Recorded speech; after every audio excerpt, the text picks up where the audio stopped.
on the court? Yeah, I've been doing a lot of fitness. I can't get on the court yet because of my shoulder injury, but hoping to in the next week also. And yeah, just working a lot and hopefully start the summer healthy. Okay, well, you look lovely. Have a great night. Thank you. Elena Dokic catching up with Adrian Franklin on the blue carpet. She looks nice and relaxed, and look, we can only hope that Elena can just be injury-free, and she'd be fingers crossed at the moment, because we know when she is still a terrific striker of the tennis ball. Absolutely, and we've seen what she can do and how she can thrill the fans at the Australian Open as well. There have been some amazing runs for Elena, and I think that all Australian fans would love to see her do that again. Well, when I think about great moments at the Australian Open, she is one that springs to mind, chills up your spine sort of stuff. And all those amazing night matches with the lights and the atmosphere, it's just incredible. Yeah. And Elena just looking gorgeous tonight in Wayne Cooper, very sparkly number, lovely soft hair. She just looks gorgeous tonight. No doubt. We'll catch up with a few more of the girls in just a tick. In fact, Adrian Franklin is busy on the blue carpet, and he's got a number of the young guns, of course, Isabella Holland, Olivia Rogovska. We're going to see her, of course, coming up in the next few weeks. So let's head back to Adrian with a few of the young girls looking glamorous. Well, a little bit of a treat for me tonight. Girls, you're making me a little bit nervous, but that's okay. I'll try and get through this. What are we wearing, Sally? I'm going to start with you. I'm wearing a Zimmerman with Mimco shoes and bag. Looks phenomenal. Thank you. Olivia, what are you wearing? Wearing my mum's old red Chanel dress with Zoo shoes and Zoo clutch.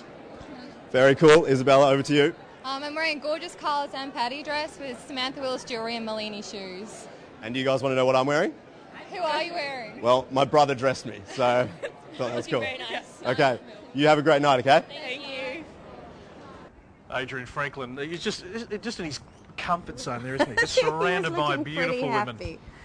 Yeah, he looked pretty contented out there. Yeah. Seemed to be quite a short segment, that one. Surprising, really. Well, he was blushing. Yeah, that's right. Of course, it all kicks off at 8 o'clock, the Newcombe Medal. We're only about half an hour away from heading to the main stage here at Crown Casino. Craig Willis, of course, the official MC tonight, and he is the voice of tennis. He's the voice of the Australian Open. He is, come January, introducing the players, of course, onto Rod Laver Arena. So we'll be there in the next half an hour. We've talked about Sam's terrific year. Let's talk about Bernard Tomic now. In the middle of the year, I've been lucky enough to go to the last two Wimbledons. I didn't go this year. Gee, I wish I'd have gone this year. Timing. Gee, I wish I'd have gone, Charlotte, because to sit back in my lounge room and watch Bernard just take on opponent after opponent and play with the confidence that he did, take a set off Novak Djokovic in the quarterfinals. It cut his ranking in half. It allowed him to get into some bigger tournaments at the business end of the year. I mean, what an amazing year. We've seen it coming. We weren't quite sure when. And the expectations we still need to keep control of, but he certainly has emerged. Absolutely. I mean, I think that is key. You know, he's still needs time, and I think there are probably still a lot of aspects of his game that he needs to work on, and he'll be trying to improve. But that Wimbledon run was breathtaking, and to see him take it to Novak Djokovic the way that he did was such a surprise, really, because I think a lot of people thought that for all the good that he'd done in that week, he still could walk out there against the guy that was about to become world number one and just completely kind of lose it. And he just was so he just battled so well, I think, and people were so impressed by that one performance. I think it's been a great learning year for him. I think he now knows that all the facets that you need to have to be a successful player on a grinding tour where you've got to back up week after week. The fitness component, obviously he's got a really good team around him who are trying to build him physically to go the distance in matches. We know he's got just pure natural ability, which is better than most players are running around. So if you can get certainly the will and the determination to match the natural ability, we've got something special in the making. That's right, and you also can't underestimate the value of actually playing in a Grand Slam quarter-final, playing deep into a Grand Slam, because that in itself for players is quite a confronting thing. And, the first time that you do that, it can be quite nerve-wracking, and he now has that under his belt. Well, he was the Junior Athlete of the Year last year, and he's going to feature prominently here tonight. We'll see him, of course, right throughout the course of the night. The other young man who is a nominee is Matthew Ebden. I reckon this is a terrific story, and we really started to see him emerge in Brisbane, at the Brisbane International, and he made a quarter-final at the start of the year. He is on the blue carpet with Adrian Franklin. Matt, you're nominated for the big award tonight, the Newcombe Medal. How does that feel? It's a huge privilege and an honour to be here, and to be nominated for a medal that's named after Nuke is it's very special for me and a proud moment. it's obviously a great event, and I'm looking forward to a wonderful night. It's been a great year for you on court. How are you feeling at the moment? Plenty of confidence out there? Yeah, absolutely. I had a nice little break and ready to hit some tough training to really prepare for the 5-set matches in particular, but also the events like Brisbane and Sydney leading into Australian Open. Those are very important for me too. So I'm really looking forward to it, and the Australian summer is my favourite time of year. And what more can I say? Last question, who are you dressed by? I am dressed by my girlfriend and myself and a few friends who chose the suit. That was like 4 people. Well, you got to have advice, right? Well, it looks good, mate. I hope you have a great night too. Thank you, mate. Cheers. Thanks, guys. Matthew Ebden, terrific young man, and of course started the year Charlotte ranked 196 in the world. He's going to finish at around about 80.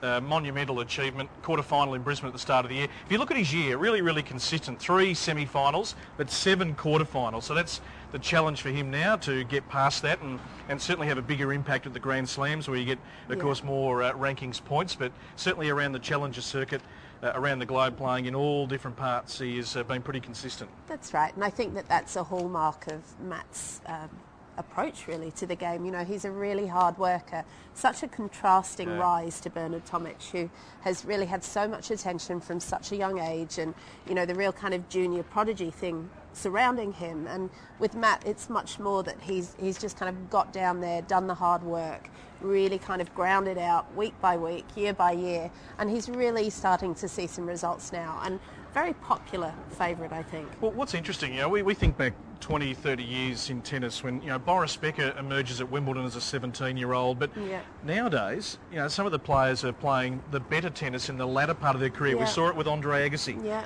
Roger Federer is showing no signs of slowing down, and he's now reached 30. So Matthew Ebden at 24 maybe is coming into a really good phase where he can excel at a later age than maybe a Bernard Tomic, who's come on a lot younger. That's right, and I think that there are benefits to developing more slowly.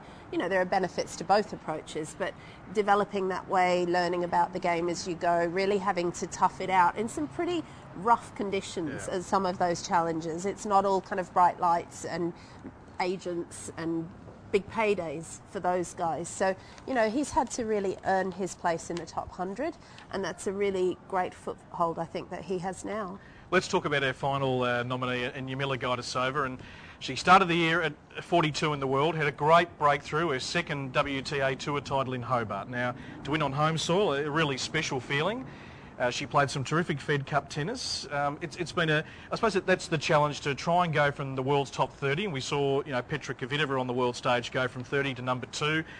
To me, Jarka's got the game that could definitely see her in the top 10. I mean, a powerful striker of the ball, has got the right temperament, she's got the competitive juices flowing. She's a genuine competitor out there, and we really hope she can take the next step. But she's consolidated nicely this year. She has consolidated, and I think when you have a big breakthrough year like I think 2010 was for Jarka, and then she started this year so strongly, it's quite normal to see players plateau a little bit. Only one can really rocket to number 1 and stay there. Probably. Tough. And there are a lot of players in the mix who can get to the top echelons of the women's game, and I think Jarka is really has some great potential. Well, right now she's stepped onto the blue carpet, looking magnificent tonight, I believe, and catching up with Adrian Franklin. Jarka, you look great. Who are you dressed by tonight? I'm dressed by Carla Zampari. She's an Australian designer, and I went to a shop in Gold Coast, and she dressed me like this. It's actually very funny you say that. I saw you in the Gold Coast yesterday. I was up there and I arrived back this morning and I saw you on the Gold Coast. What were you doing up there? Usually probably training, running somewhere on the beach, and I had to do some shopping, so I tried to look half decent. Yeah, and you're nominated for the big award tonight. That must be a bit of an honour for you. Yeah, definitely. It's my second time, so it's 2 years in a row, so I'm very happy, and hopefully I get to win it once. Okay, well, good luck and have a great night. Thank you. Thank you. Thank you, Adrian. Doing some beautiful work out there on the blue carpet, catching up with a magnificent-looking Yamila Gajdosova. She looks radiant tonight. The room is certainly filling up. We're only about 20 minutes away from the Newcombe Medal for 2011. Of course, Craig Willis will be hosting proceedings, so stick right with us here on newcombemedal.com.au. Brett Phillips and Charlotte James. We are live at Crown Casino tonight, so great to have your company wherever you might be around Australia and around the world. We're going to come back very shortly. We're going to catch up with Sam Stosur on the blue carpet next to see if she can go back-to-back in 2011.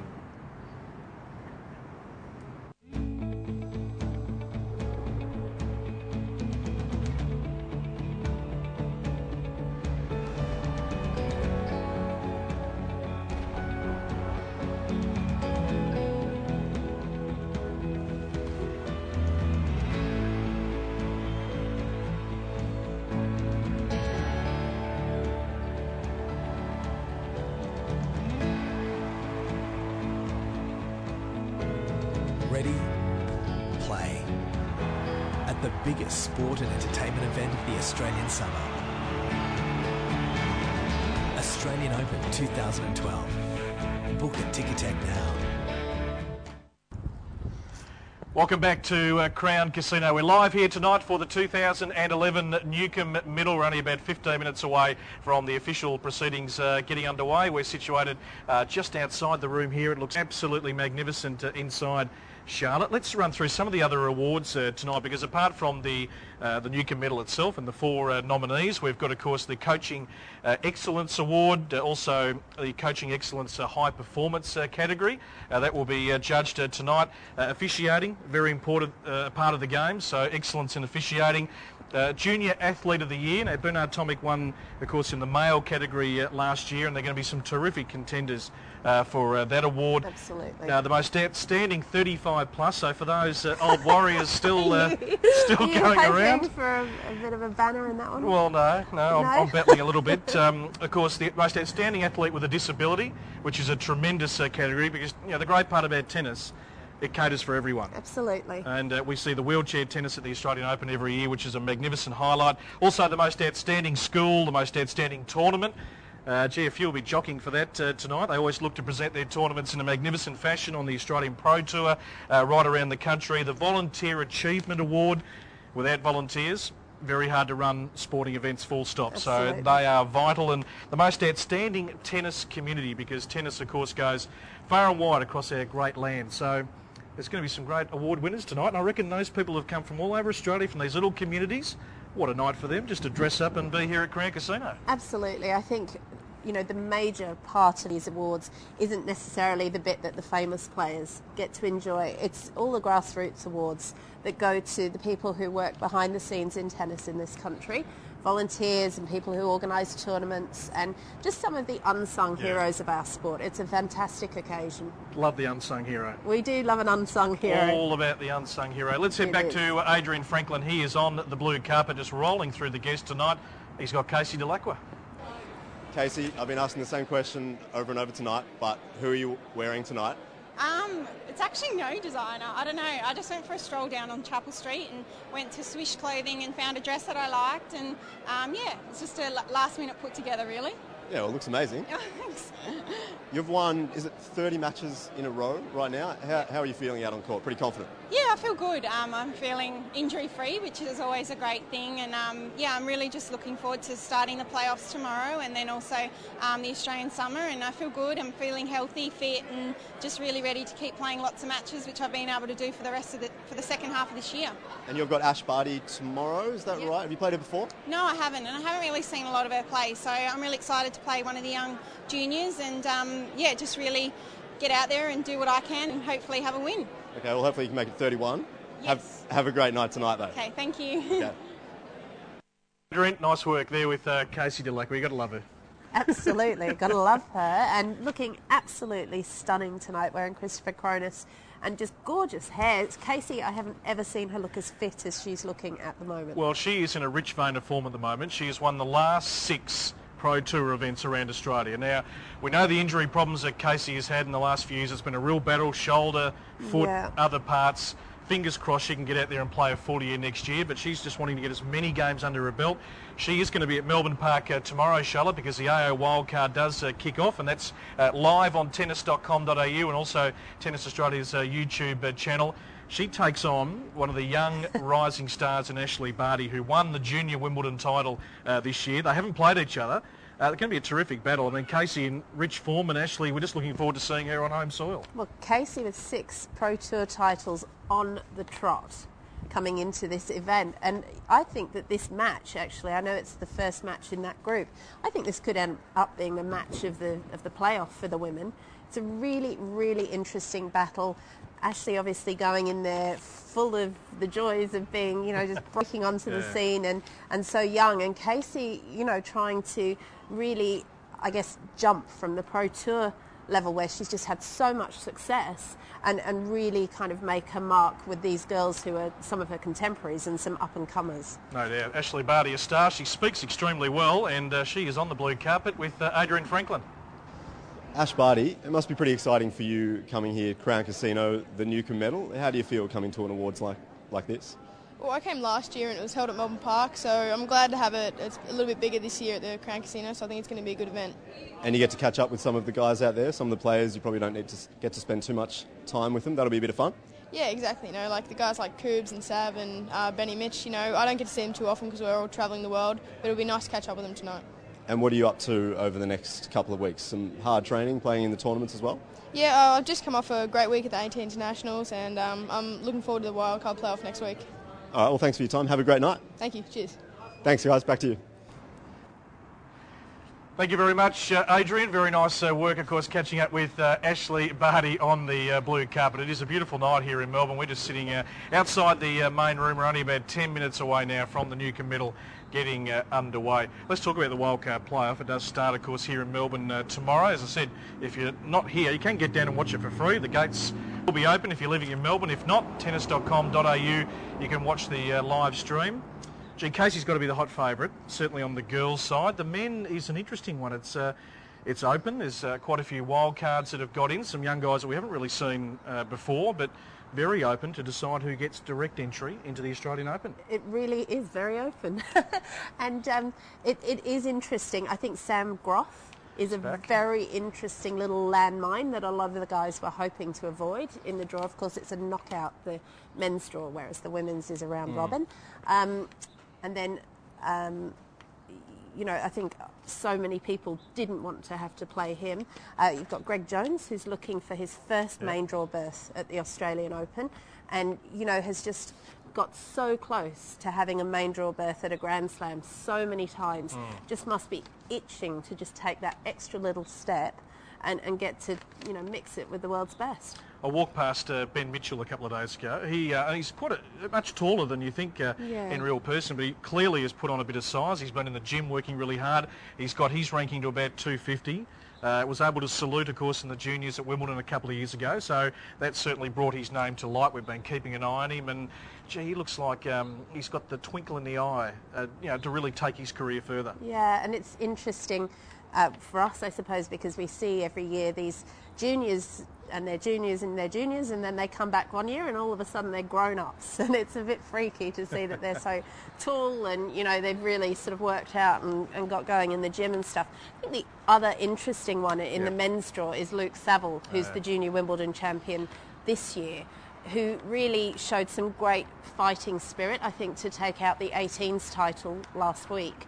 And I think there'll be a lot of eyes on him in this men's draw. Well, he's got something about him, and he made a statement earlier this year. He made the final of the boys single at the Australian Open. We know he went on to win Wimbledon, but there was a terrific article. I think it might have been in the Age newspaper here in Melbourne, and he spoke like a young man that said, let's take the world by storm. Let's really start to get back and have Australian tennis players at the top on a regular basis. I mean, he spoke with so much confidence and assurity. I mean, he seems to have the right temperament to match his ability on court.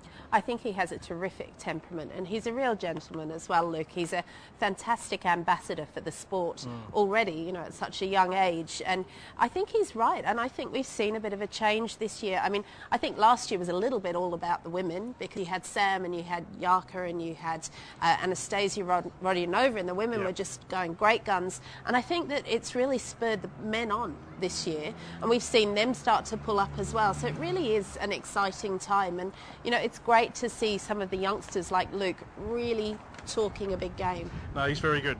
Young product of South Australia.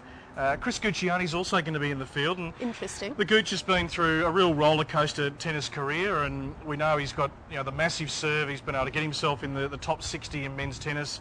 He's outside the top 200 at the moment. I mean, where do you sort of see his career? I suppose he's trying to have one last real genuine go at it. Well, it's really tough for him because it must be so frustrating to have so much potential, have the injury problems that he had, you know, lose quite substantial chunks of his career. You really can't blame him for wanting to come back. I mean, his serve is such a huge weapon that you'd think, you know, if he's fit and he's on his game, he could do some real damage with that. And who wouldn't want, you know, a chance to play in the main draw of the Australian Open? Yeah, you talked about Sam Groth as well before. I mean, terrific story of taking a break from tennis this year. He went and played football here in Melbourne. He played a lot of Aussie rules football when he was young, but he's got the desire to come back and play tennis. And Good luck to him. He's a huge man. Yes. We spoke to him yesterday on Yeah. Melbourne radio here, and he's put on 10 or 12. He's got a massive serving match with his all-court game. Maybe there's a chapter left in the career of Sam Groth. Well, we've talked about the glamour, the fashion tonight. They all look magnificent, the girls on the blue carpet. But it does take some sort of preparation, Charlotte. Let's go behind the scenes and see how the girls have glammed up.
Well, there they are, the girls, looking absolutely magnificent. Olivia Rogowska, we saw Sally Pears and Casey Delacroix as well, who does look an absolute treat. And looking forward to seeing Casey tomorrow at the wildcard playoff. She takes on Ashley Barty. Of course, 4 nominees tonight for the Newcombe Medal. We are only minutes away from heading inside Crown Casino with Craig Willis, your host tonight.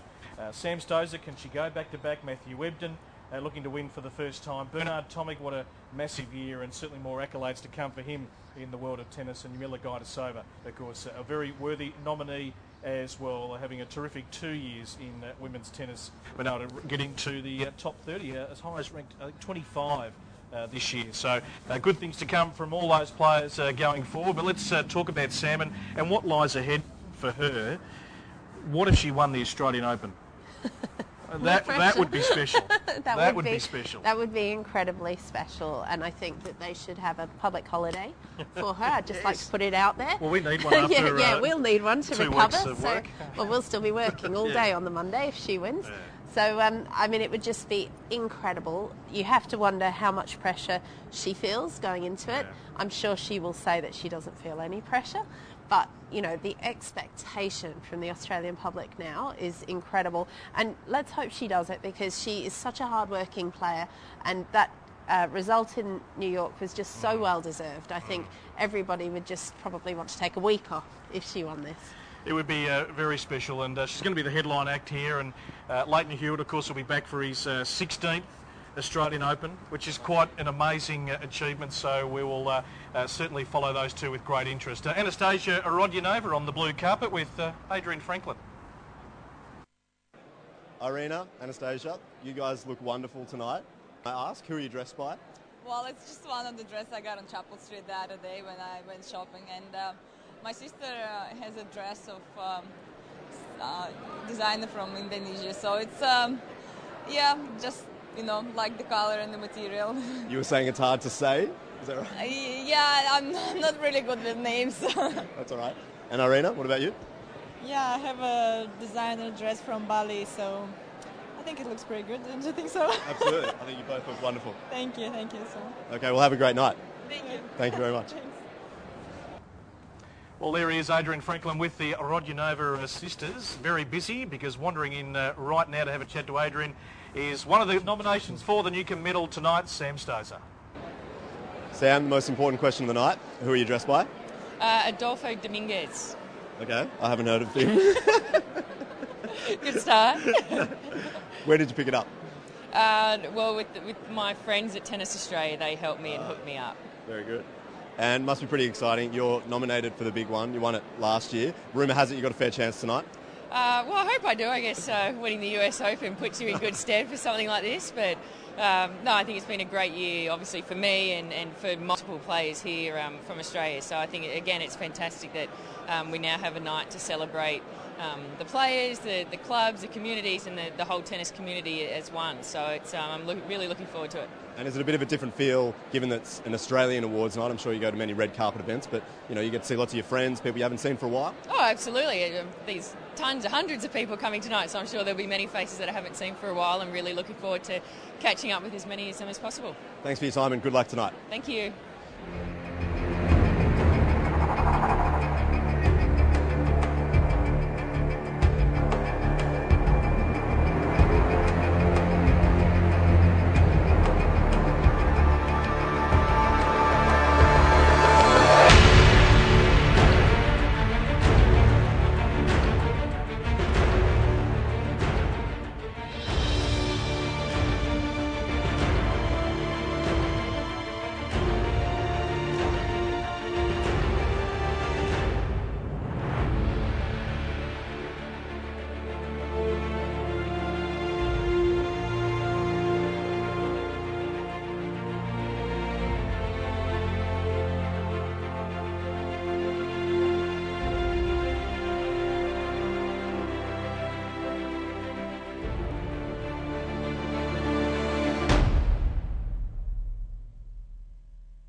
The winner of the inaugural Newcombe Medal, Samantha Gajdosova.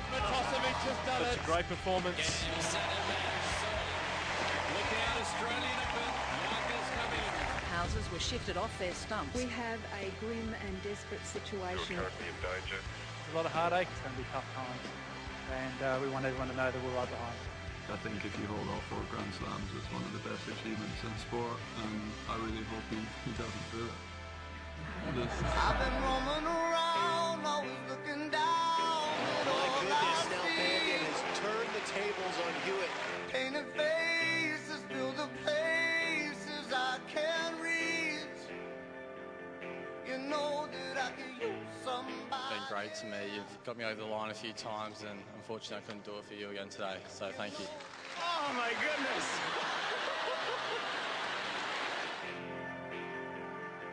Someone like you and all you know and how you speak.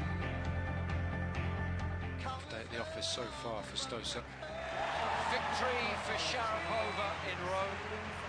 Where did it go wrong? It's fine lines, isn't it? 1 point can mean the difference, and that's very hard to accept. You know that I can use somebody. I thought, yeah, the tennis gods are with me, and I think we can do this. Someone like you. I've got a Grand Slam title under my belt. You go ahead and play the top guys in the world on the biggest courts. That's what it's all about.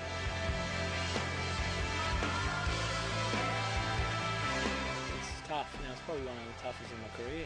And one of the most satisfying, even though it was the first round. That's good aggressive tennis, wasn't it? Oh, he does it in style. Stosa is out. Melinda Zink has provided a huge upset. I'm not the only one that it happened to here. Unbelievable. It's not a shot you can practice.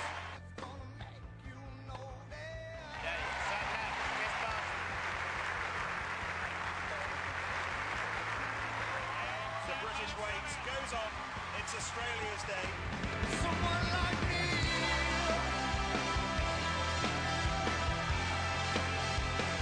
Someone like me.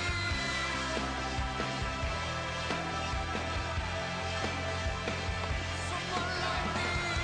Somebody.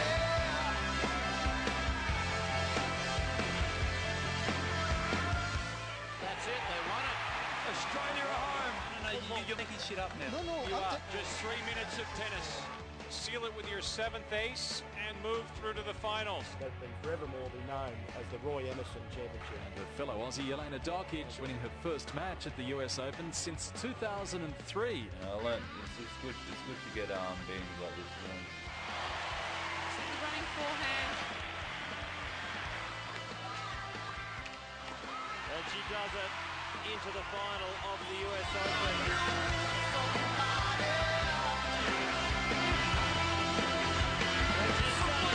2011 ladies singles champion, Samantha Stosur.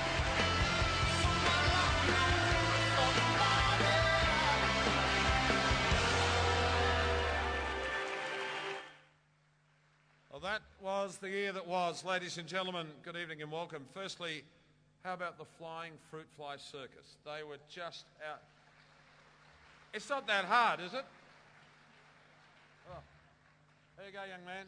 They were terrific, the young kids, and they are world-renowned, the Flying Fruit Fly Circus, to get us underway in a spectacular fashion for our program that is, I assure you, going to be an incredible night here at Crown. Tonight we come together as the tennis family. We honour and celebrate our entire community, coaches, clubs, officials, volunteers, and of course our players, including the awarding of the Newcombe Medal. And we're celebrating achievements in so many fields, recognising that so much work from so many goes into making our sport what it is today. We have some very special guests here tonight, not only some of the biggest names in tennis, but also some of the biggest names in media, in entertainment, and indeed in politics. And of course tonight, most appropriately, we honour the great John Newcombe, a true legend, a man who has popularised tennis for so many of us.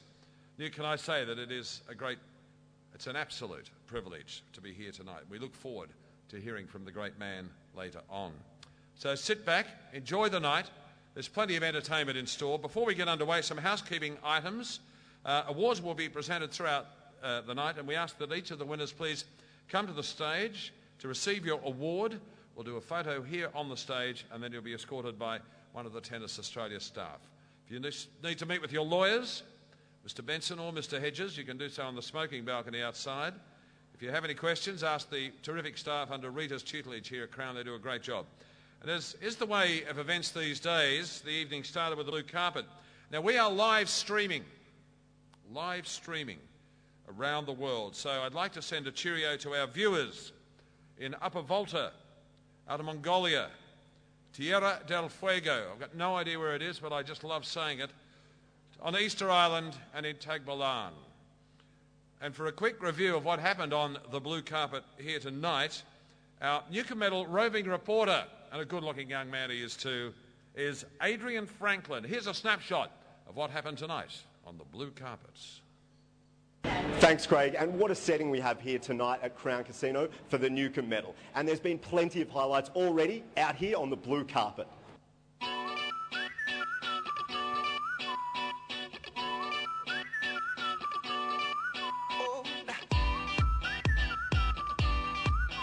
And it goes like this. Take me by the tongue and I know you. Kiss me till you're drunk and I'll show you all the moves like Jagger. I've got the moves like Jagger. I've got the moves like Jagger. I don't need to try to control you. Look into my eyes and I'll own you.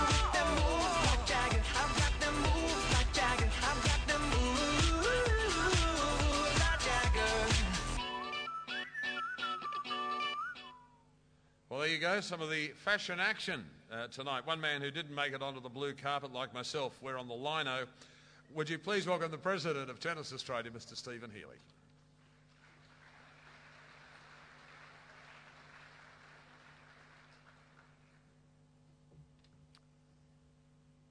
Good evening and welcome to the second Newcombe Medal Australian Tennis Awards.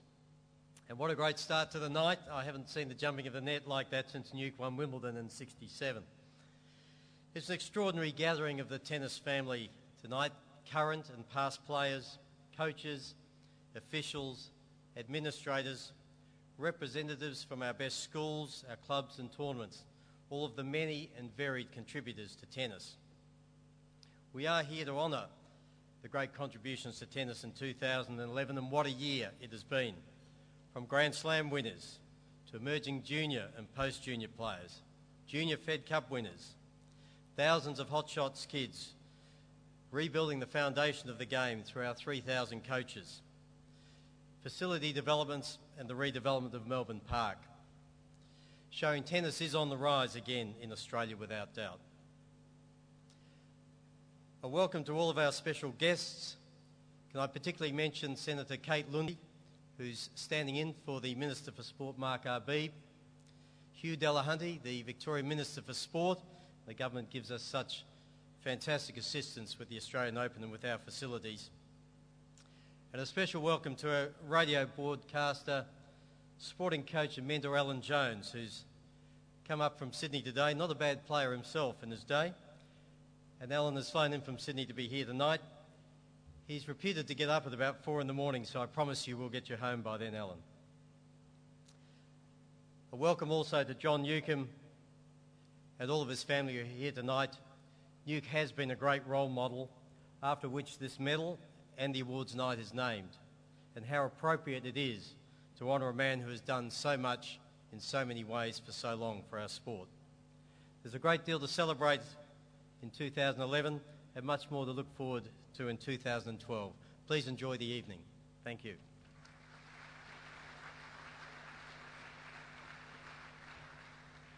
Thank you, Steve. Steve will be back to present an award before main course tonight, but our first award is for the most outstanding tennis community. And would you welcome to the stage Tennis Australia's Director of Tennis, Mr. Craig Tiley. Thank you, Craig. And this award goes to a great Australian tennis community. In addition to winning the award, this community will also receive from Tennis Australia $25,000 that will go to continuing their outstanding work. And the winner, well, first of all, let me read the nominees. The finalists: Barwon Region, Bendigo Tennis Association, and Tennis Gove. And the winner is Tennis Gove.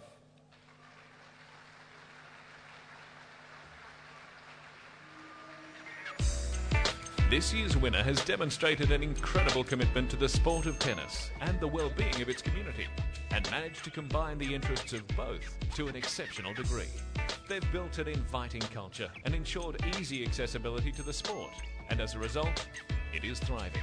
They had some very tough competition from several other communities, particularly award finalists in Barwon and Bendigo. Ladies and gentlemen, the winner of the most outstanding tennis community is Tennis Gove.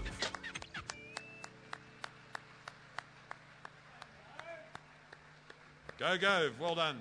Congratulations. And Mr. Tiley, thank you.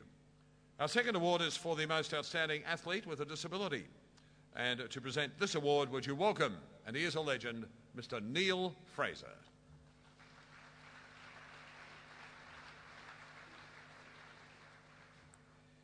Most outstanding athlete with a disability. There really is never any shortage of inspiration, courage, skill in this category. And I can assure you this year is no exception. The finalists are Keegan O'Chee, Ben Weeks and Kelly Wren. And the winner is, geez, they really seal these envelopes, don't they?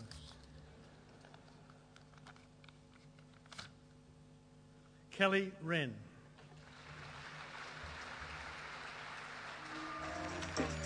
This category recognises Australia's best in a highly competitive area of tennis. The player will have a high world ranking and has to have competed in at least one Grand Slam. Our finalists include Keegan O'Chee and Ben Weeks, who both had superb years. But ladies and gentlemen, the winner of the most outstanding athlete with a disability is Kelly Wren.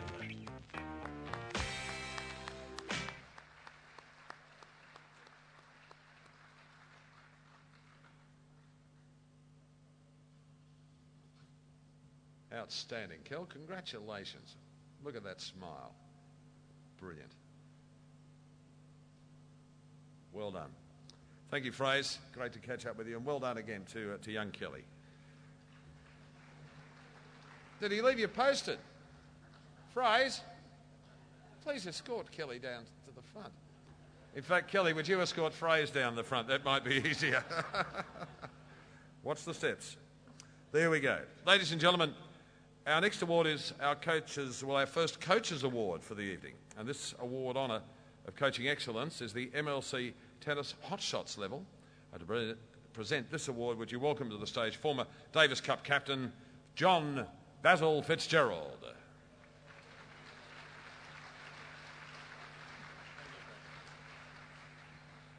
Thank you, Craig.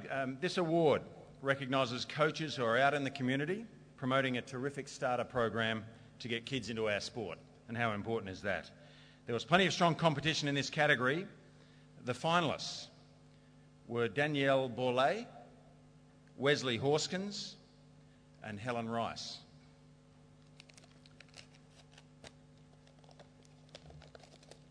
And the winner is Wesley Horskins.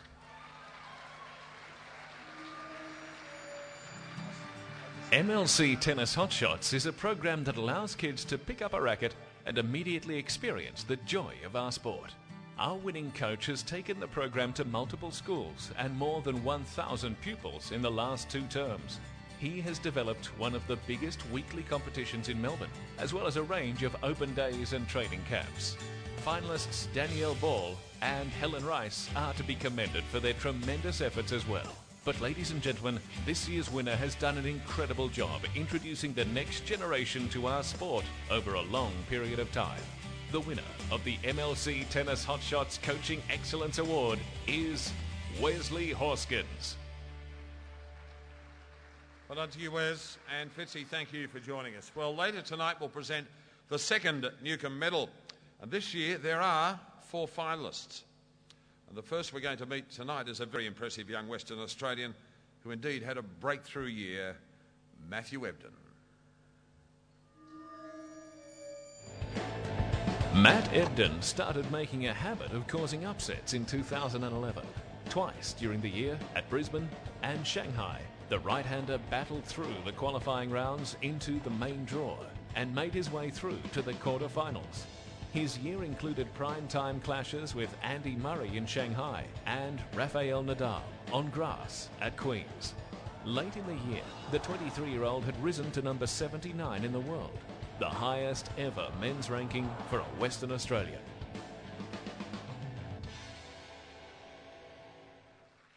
And I'm delighted to say that young Matthew is having a chat now with our very own Adrian Franklin. Matty, some pretty special footage up there, as we've just seen, but there was one thing I wanted to talk to you about this year, the Davis Cup. You were involved in that. We've got some pretty serious Davis Cup players in the room. How did that make you feel? Yeah, you know, it's an incredible feeling to be up there and, you know, to be a part of Davis Cup. You know, all these legends sitting around here, it's really an honour. So I'm very fortunate to be a part of it, and I look forward to the future with it. Now, you seem like a fairly strategic thinker, someone that's looking forward. You've got your goals. I don't want to put you on the spot. There are a few people in here, I can tell. But do you have some goals moving forward next year that you'd like to elaborate on? Yeah, you know, it's about, for me, I want to be a better player for, you know, tennis in Australia, for, you know, things I want to work towards, and, you know, following the footsteps of, you know, many of these other great guys. And, you know, they've all done incredible things. So if I can do, you know, some or even half the things that some of them have done, you know, I'll be very happy. And the rumour is that you are a bit of a profound thinker. Now, I don't want to put you on the spot. I'm also a profound thinker, so that's why I'm interested to ask you. What are some of the ways in which you show this profound nature? I mean, you like a walk along the beach, a bit of a reader of the odd book.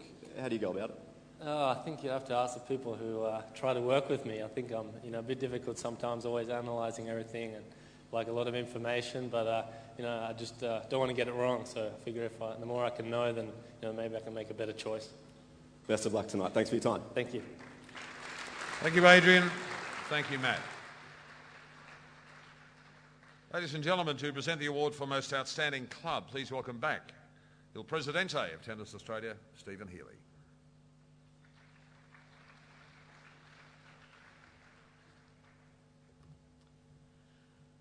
The humble tennis club. It is the heartland of our sport. The good ones become a focal point of their community.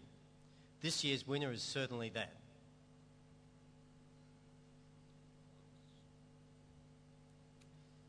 The better the club, the more people are likely to play and the more they are likely to keep playing.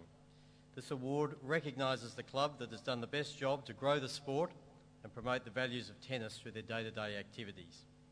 All of this year's finalists have demonstrated an inviting culture, run great programs and well-organised competitions. The nominees are Geelong Lawn Tennis Club, Parks Tennis Club and Sale Tennis Club. And the winner is Sale Tennis Club. The better the club, the more people are likely to play, and the more they're likely to keep playing. This award recognises the club that's done the best job to grow the sport and promote the values of tennis through their day-to-day activities. All of this year's finalists have demonstrated an inviting culture, run great programs and well-organised competitions. But one stood out. Ladies and gentlemen, the winner of the award for the most outstanding club is Sale Tennis Club.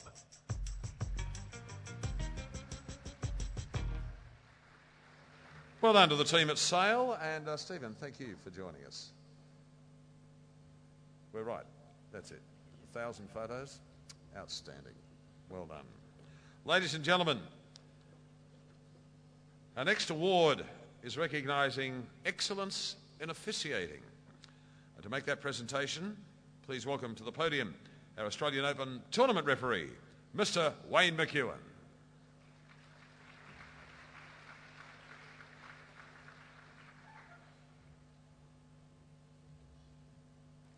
Excellence in officiating. Where would we be without them? This year's winner of this category has made a massive contribution to the sport, both locally and internationally. Our finalists are Donna Kelso, Tom Sweeney, James Tucker. And the winner is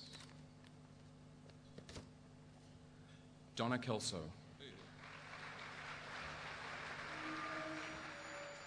Officials are obviously integral to the running of tennis, but also to its good conduct and reputation. This year's winner has been officiating for 28 years and has been an ITF Gold Badge chair umpire. She is now a WTA Tour supervisor who has the utmost respect from the best players around the world. She is also a mentor to chair umpires throughout Australia. Ladies and gentlemen, the winner of the Award for Excellence in Officiating from New South Wales is Donna Kelso. I tell you, young Ryan will be very excited, her son, that she's won this award, and deservedly so, Wayne. Now, Donna is overseas at the moment on duty with the WTA Tour, so we have a magnificent trophy. Wayne, you'll probably see her before I do, and hopefully she'll be in Brisbane for an outstanding event up there, but I know that you will pass that award on to Donna with all our congratulations and heartfelt thanks for her contribution in officiating. Thank you, Craig. Thank you. Thank you, Wayne McEwen. And well done to Donna Kelso. Well, to present our next award for the most outstanding 35-plus tennis senior, geez, I can't think of a better bloke to present this tonight. Would you welcome one of the greats, and I don't use the term legend loosely, he is the one, the only, the indefatigable Mr. Tony Roach.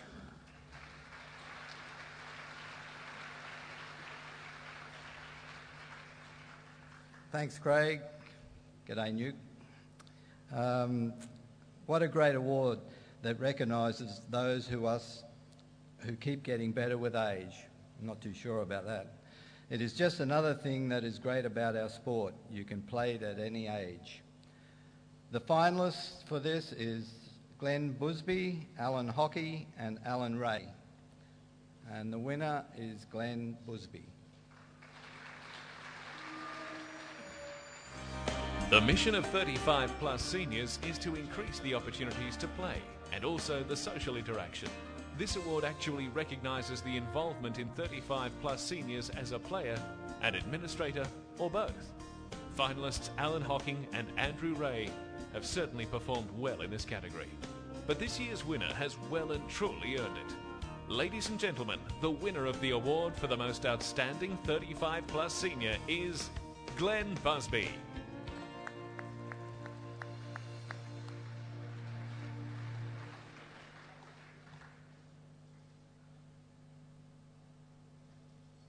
Well done, Glenn, who turns 36 next month. It's an outstanding award, and congratulations.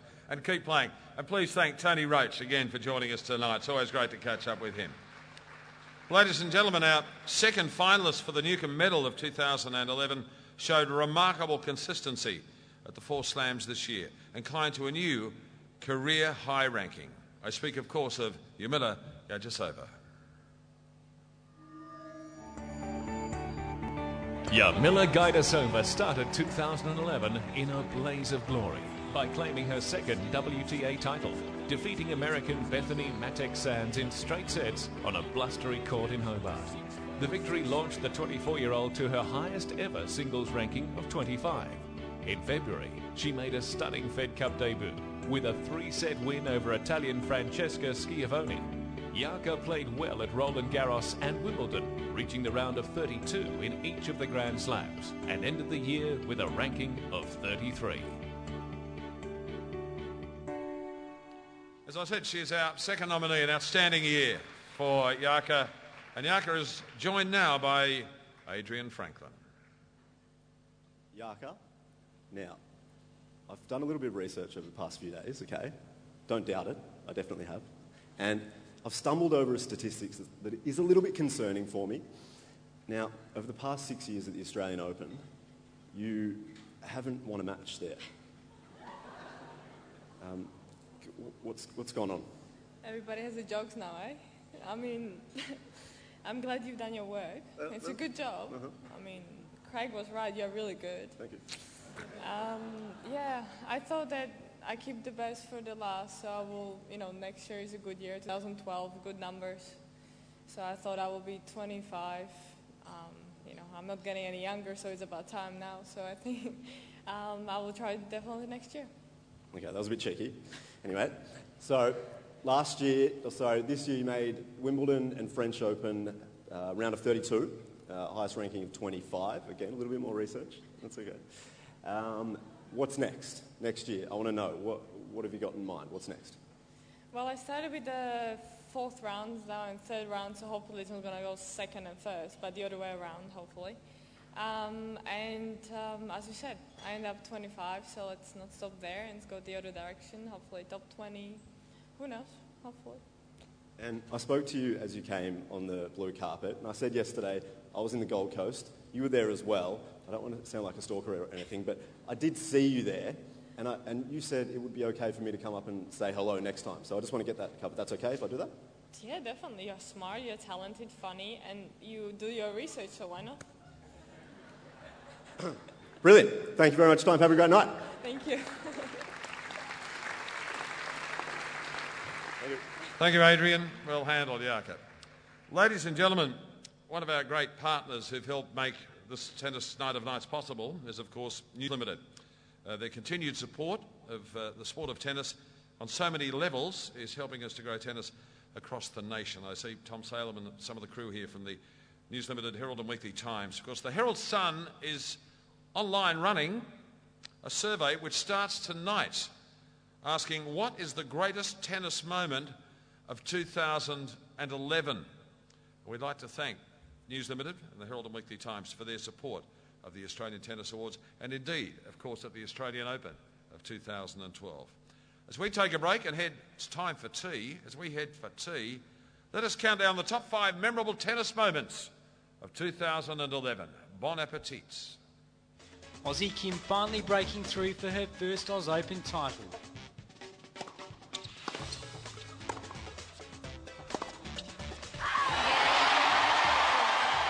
Kim Clijsters lets the emotions run free. She now has another very special reason to love Australia even more. He broke Murray and served out the match to clinch his 2nd title in straight sets.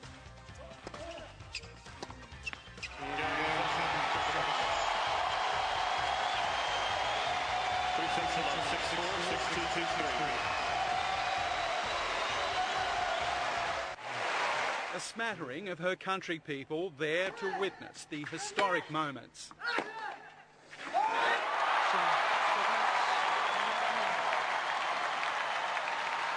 The first Chinese player, man or woman, to win a Grand Slam title, Li Na embodies the changing face of tennis. In under 1.5 hours, Tomic had caused another Wimbledon shock. Game set match Tomic. 3 sets it up. 6-1, 7-5, 6-4. The 18-year-old wrapping it up 6-4 and cruising into the quarter-final.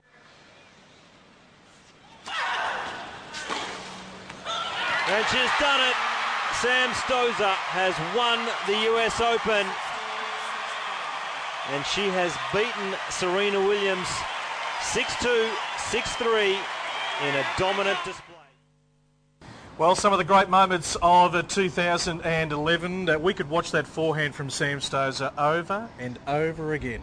Yep, you can't see that shot too many times, I don't think. If you're a tennis fan, if you're an Australian tennis fan, just gives you goosebumps every time. Absolutely. Well, as you've seen, we've had some of the awards presented here tonight. We're just outside the room here at Crown Casino. A little bit later on, of course, we unveil the Newcombe medalists for 2011. But, Charlotte, we should pay special tribute to the award winners so far today. The most outstanding tennis community up there in the Northern Territory, Tennis Gove, which is a fantastic achievement. Now, Gove, we know how big this country is. Geographically is a mile away from Darwin, the nearest capital city, and doing some fantastic stuff in tennis. Well, it's really terrific, and what a great achievement for them, and what a great experience to come down here and be part of this amazing awards ceremony. And it's really great, I think, to find out about some of the work that people are doing all over the country for tennis. Yeah, they were absolutely wrapped. Their table celebrated as one. The most outstanding club has gone to the Sale Tennis Club. If you're just logging in to our live stream here tonight, of course, in country Victoria, east of Melbourne, of course, Sale, a big town in the Eastern District, in Gippsland, and well deserved. Absolutely. Again, just a great celebration for them, and they've achieved some tremendous things this year. They certainly have. So well done to the Sale Tennis Club, and for those who might be listening and watching our broadcast in Sale tonight, well done to you. The most outstanding athlete with a disability, Kelly Wren. Now, a great moment on stage with Neil Fraser. Neil wasn't quite sure if he was going to escort her or he was going to take Neil off the stage. I think Neil was headed for the bar, wasn't he? They sorted it out in the end. They did. But well done to Kelly. Yeah, Kelly did very well. Got Neil under control, got him off the stage, and tremendous achievement for her. Excellence in officiating. Donna Kelso is dear friend of mine. Yeah, she's a terrific lady, and she really she's been in some hot spots. Which you are as an official. You've got to come in and make some big decisions, and we saw some of the footage there as part of our broadcast. But highly respected within the tennis fraternity. Absolutely, and Donna is just the epitome of grace under pressure, I think, so very well deserved there. No doubt. And the last one very quickly, it was the Coaching Excellence, the MLC Tennis Hot Shots, Wesley Horskins taking out that award. We're going to take a break here from Crown Casino, and hopefully on the other side, one of the finalists tonight, Charlotte Yamila, Gajdosova, to join us right here.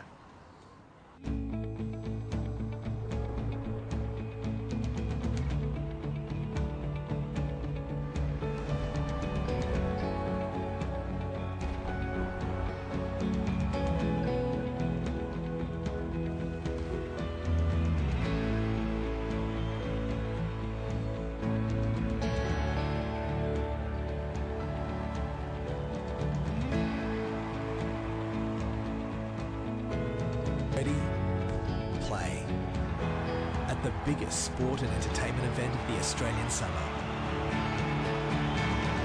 Australian Open 2012. Book at Ticketek now.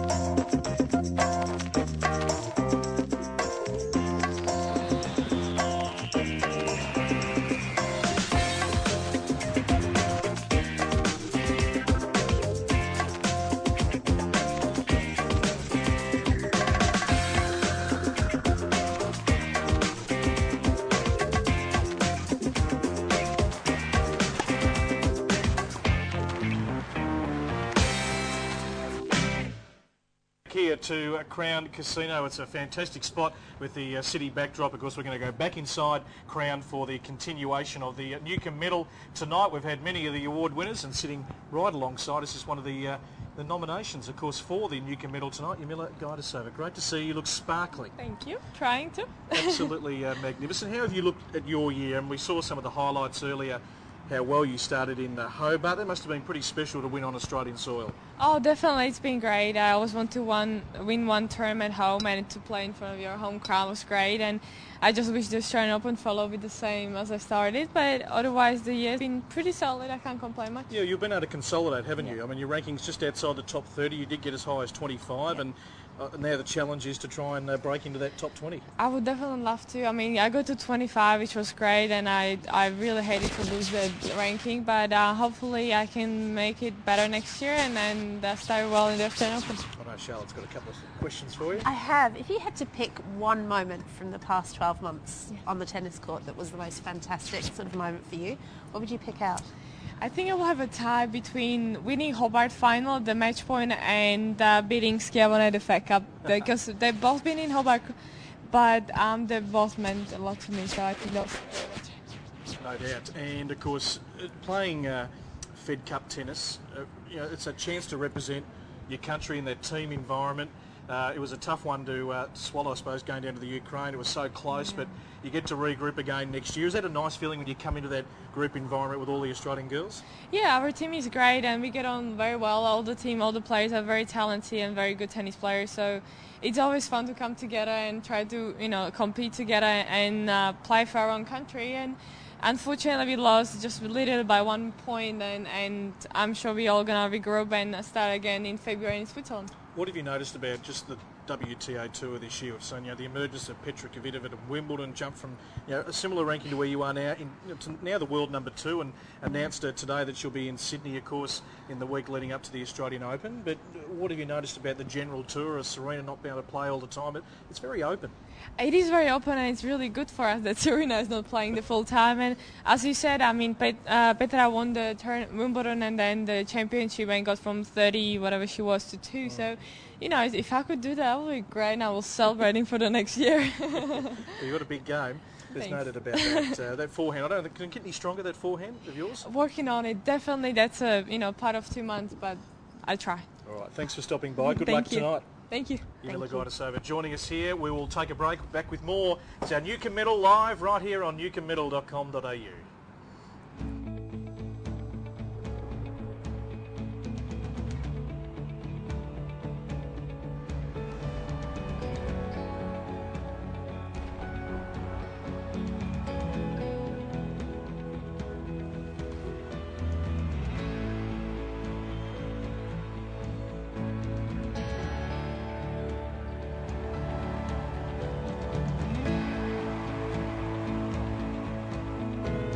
Ready, play.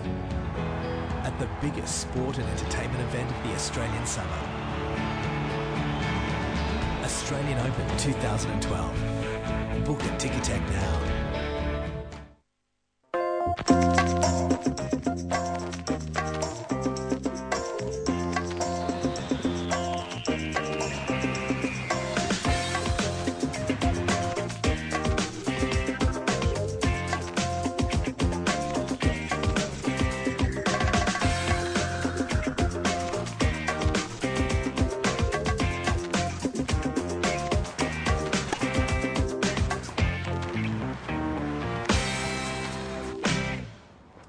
Bernard Tomic certainly going to be making news in 2012 in a big way. Of course, one of the nominees for the Newcombe Medal tonight here at Crown Casino, and one of the other finalists is sitting right beside us here, Matthew Ebden, of course, from WA. Had a terrific year, Matty. Welcome to you, mate. I mean, you've gone from being just inside the top 200 now to inside the top 100. It's been a really consistent year. We talked about it earlier. A lot of quarter-final appearances, semi-finals, and I suppose the challenge now is to take that into Grand Slam tennis and really set yourself high and big goals next year. Yeah, absolutely. That's sort of what this off-season's all about. It's about training for the 5-set matches and getting super fit for that format, which I haven't played tons of 5-set matches in my career, so I'm looking forward to that challenge. And like you said, some quarterfinals, semi-finals, but I got a couple of titles in the doubles, so that was great for me, and I had a lot of good experience through that. And hopefully I can get a singles title next. That'd be nice. Matt, what does it mean to you to be nominated for the Newcombe Medal? Yeah, it's 2 words I've said, a few times tonight when people have asked me. I said it's an honour and a privilege, and it really is. It's a proud moment to be here. I was here last year, watching the event, and it was like John Newcombe and all our incredible legends. They, mean so much for Australian tennis and the sport. So to be a part of the event and to be nominated for that medal is incredible and something I'm very proud of. Are you encouraged? You're 24. I mean, some players really develop earlier. We've seen Bernard at 18, but we're seeing a lot of players now play longer. We saw Andre Agassi play great tennis beyond 30. Roger Federer looks like he's not going to miss a beat beyond 30. Do you feel like now you're sort of coming into the real peak time of your career where you can really take the next step, and this is a real window for you? Absolutely. I think my path, I was never going to sort of be top 50 when I was 18 or 19. I was always going to be 22 or something like that, and so it happened at 23 for me this year, which was great. And it's nice to get the rewards for the work, and obviously I feel like my whole career is sort of ahead of me, and people say well done, and I'm very appreciative, and they also say it's just a start, and I hope they're right, and I hope to have my whole career ahead of me, and many better things to come. And you've talked a bit about the work that's involved. You have played a lot on the Pro Tour around the world. It's very different to some of the Grand Slam tennis that fans see. Can you talk a little bit about that and some of the challenges? And it's quite different, isn't it, to the ATP Tour? It definitely is. I think people don't might not understand or see, what all goes on into making a pro tennis player. Everyone who's, top 10 or 20 in the world, they've all gone through it at some point in their career, when they're younger or when they're, a bit whatever. And, the Australian Pro Tour, which has just gone by now, the similar thing. I played many of those tournaments, and, a few years ago I went through a bunch of those, and, it's a good springboard. And, you have that tour, and then, the sort of the Challenger Tour and, the ATP Tour. So, it is a progress, and it is something you have to work towards. It's like getting a degree. You've got to do the study, you've got to pass all your exams at all the levels, and, hopefully you come out the other end. Well, Craig Willis at the start mentioned where we might be streaming to tonight. I don't know if he was making up half those obscure places, but on the Challenger circuit, you do play in some, a bit offbeat places. What's the one that has grabbed you? You thought, boy, I can't believe there's a tennis tournament being played here. Yeah, no doubt. I've been to a lot of different countries around the world, and I'm thankful for that. And they're places that I may have never have seen if it wasn't for tennis. So, places like probably India is the craziest place that I've been to. So, that was an incredible experience, and we were there for the Commonwealth Games again. So, that was a great experience in itself. And now the mainstream tour is probably more in the bigger cities and the bright lights, so I'm looking forward to it. Well, it's been good to watch. You have been the quiet achiever this year, but going about your business nicely. We really started to see you emerge in Brisbane in the quarter-final. I think your name really shot into lights. Good luck. Hopefully you can cut that ranking in half and go a bit further in 2012. Absolutely, yeah, thanks. I'll be doing my very best. And good luck tonight, of course. As one of the finalists for the Newcombe Medal, Charlotte, we've been talking about the glamour as the breeze just comes in here at Crown Casino. You're glowing beautifully, as are the girls. Take off. And it's a big preparation. Let's go inside.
The camera's there.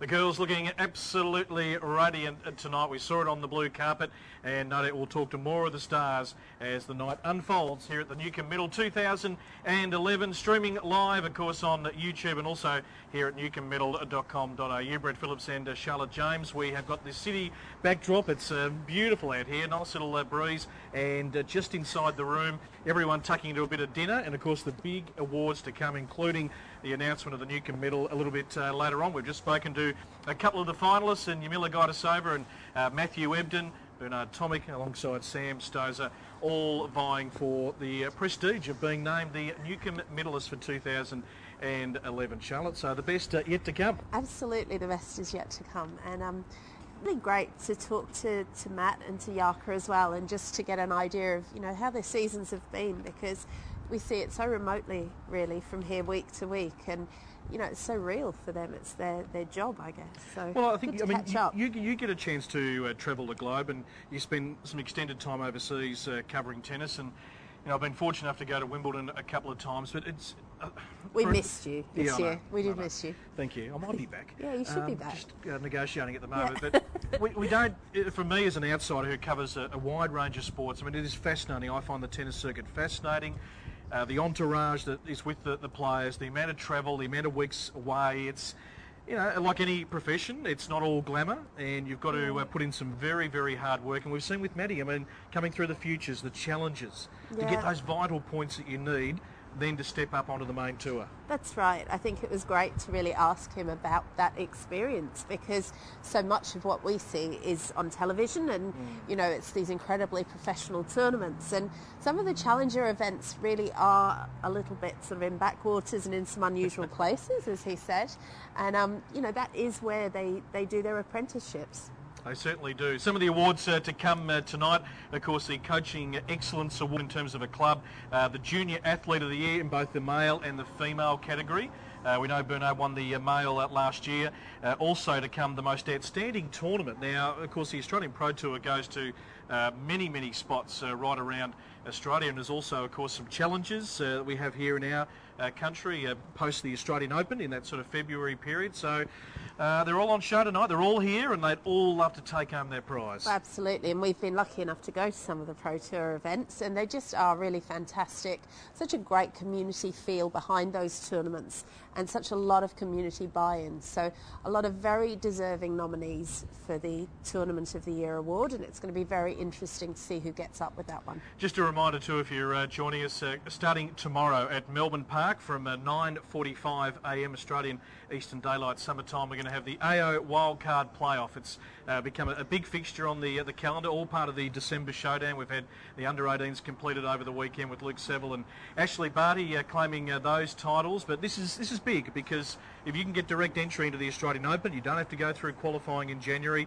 You know your schedule and you can prepare accordingly. Yeah, that period is just so valuable, and that guaranteed entry gives you an extra week to just prepare, get your head right, just relax into the tournament, rather than having to fight it out through 3 rounds where you're absolutely not guaranteed of a place at the end of it. Absolutely. Streaming live, tennis.com.au, and also on YouTube. Well, the star of the show is back. You are, Adrian Franklin, doing a mighty job in there.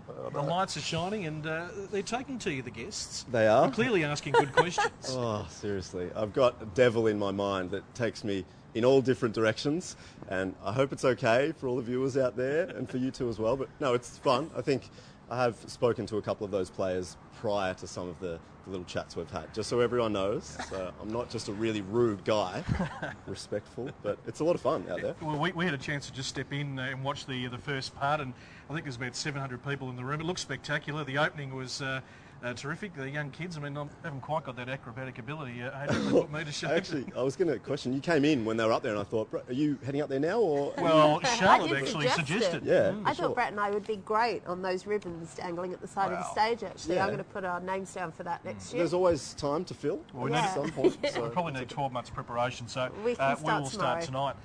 What's been your highlights so far? The great recognition that we were just talking about, the community clubs. This is what it's all about. And tennis is not only at the elite level, it's the grassroots, and they're on show here tonight as well. Yeah, absolutely. Well, I was in there when some of those awards were given out to these small communities, and just the fun that they were having and the celebration, it just says a lot. And the fact that they're here, they get to come and get dressed up. I mean, the players, they're out there, red carpet events all of the time, but this is grassroots tennis. This is where they all started. It's so crucial for these people to be acknowledged, I feel. Of course, you can follow us on Twitter, hashtag Nukes, and send some traffic through tonight. Any of your thoughts on how the night is unfolding? We'd love some feedback. The room looks absolutely magnificent. As you can see, the second half of the Newcombe Medal to start very shortly after they've tucked into dinner.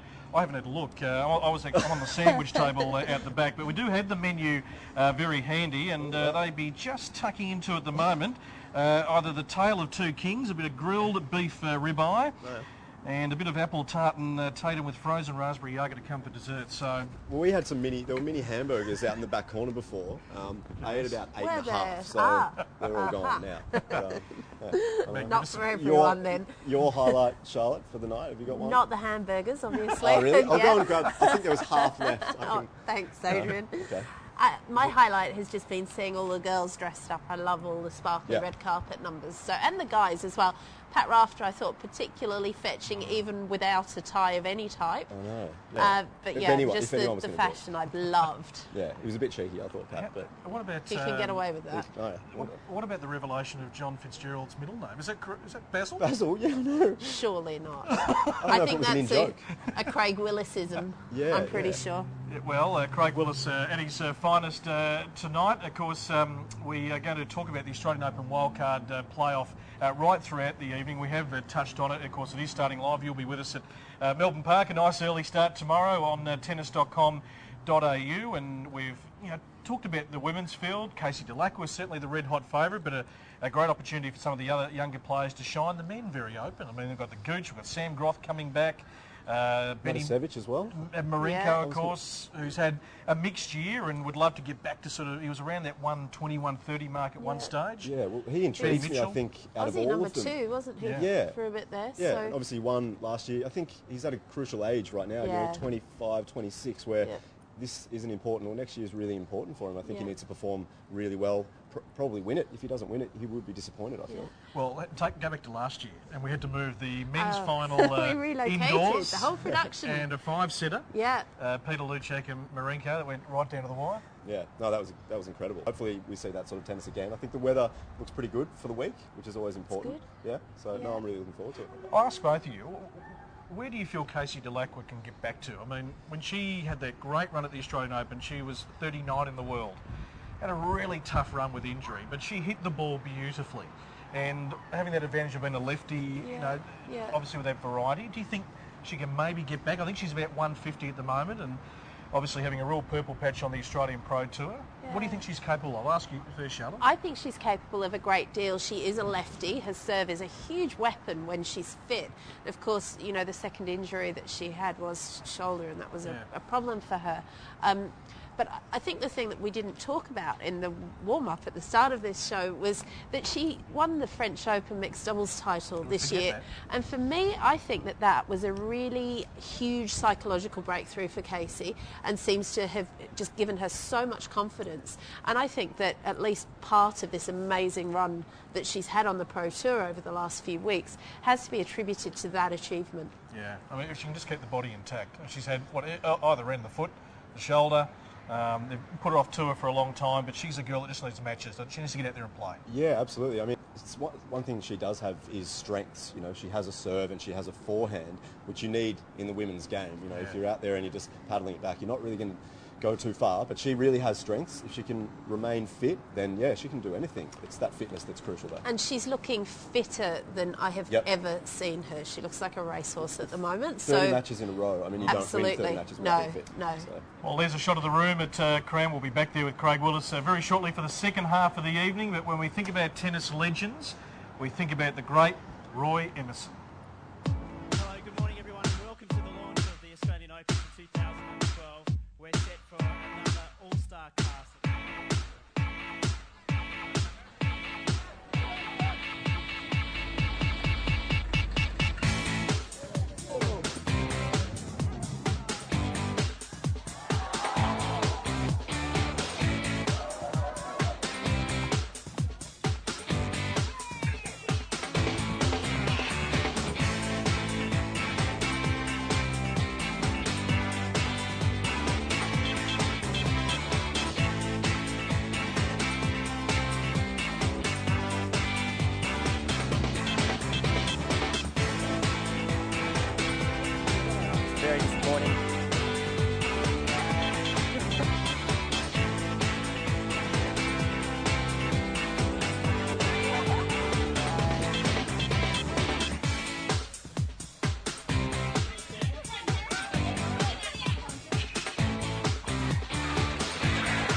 also.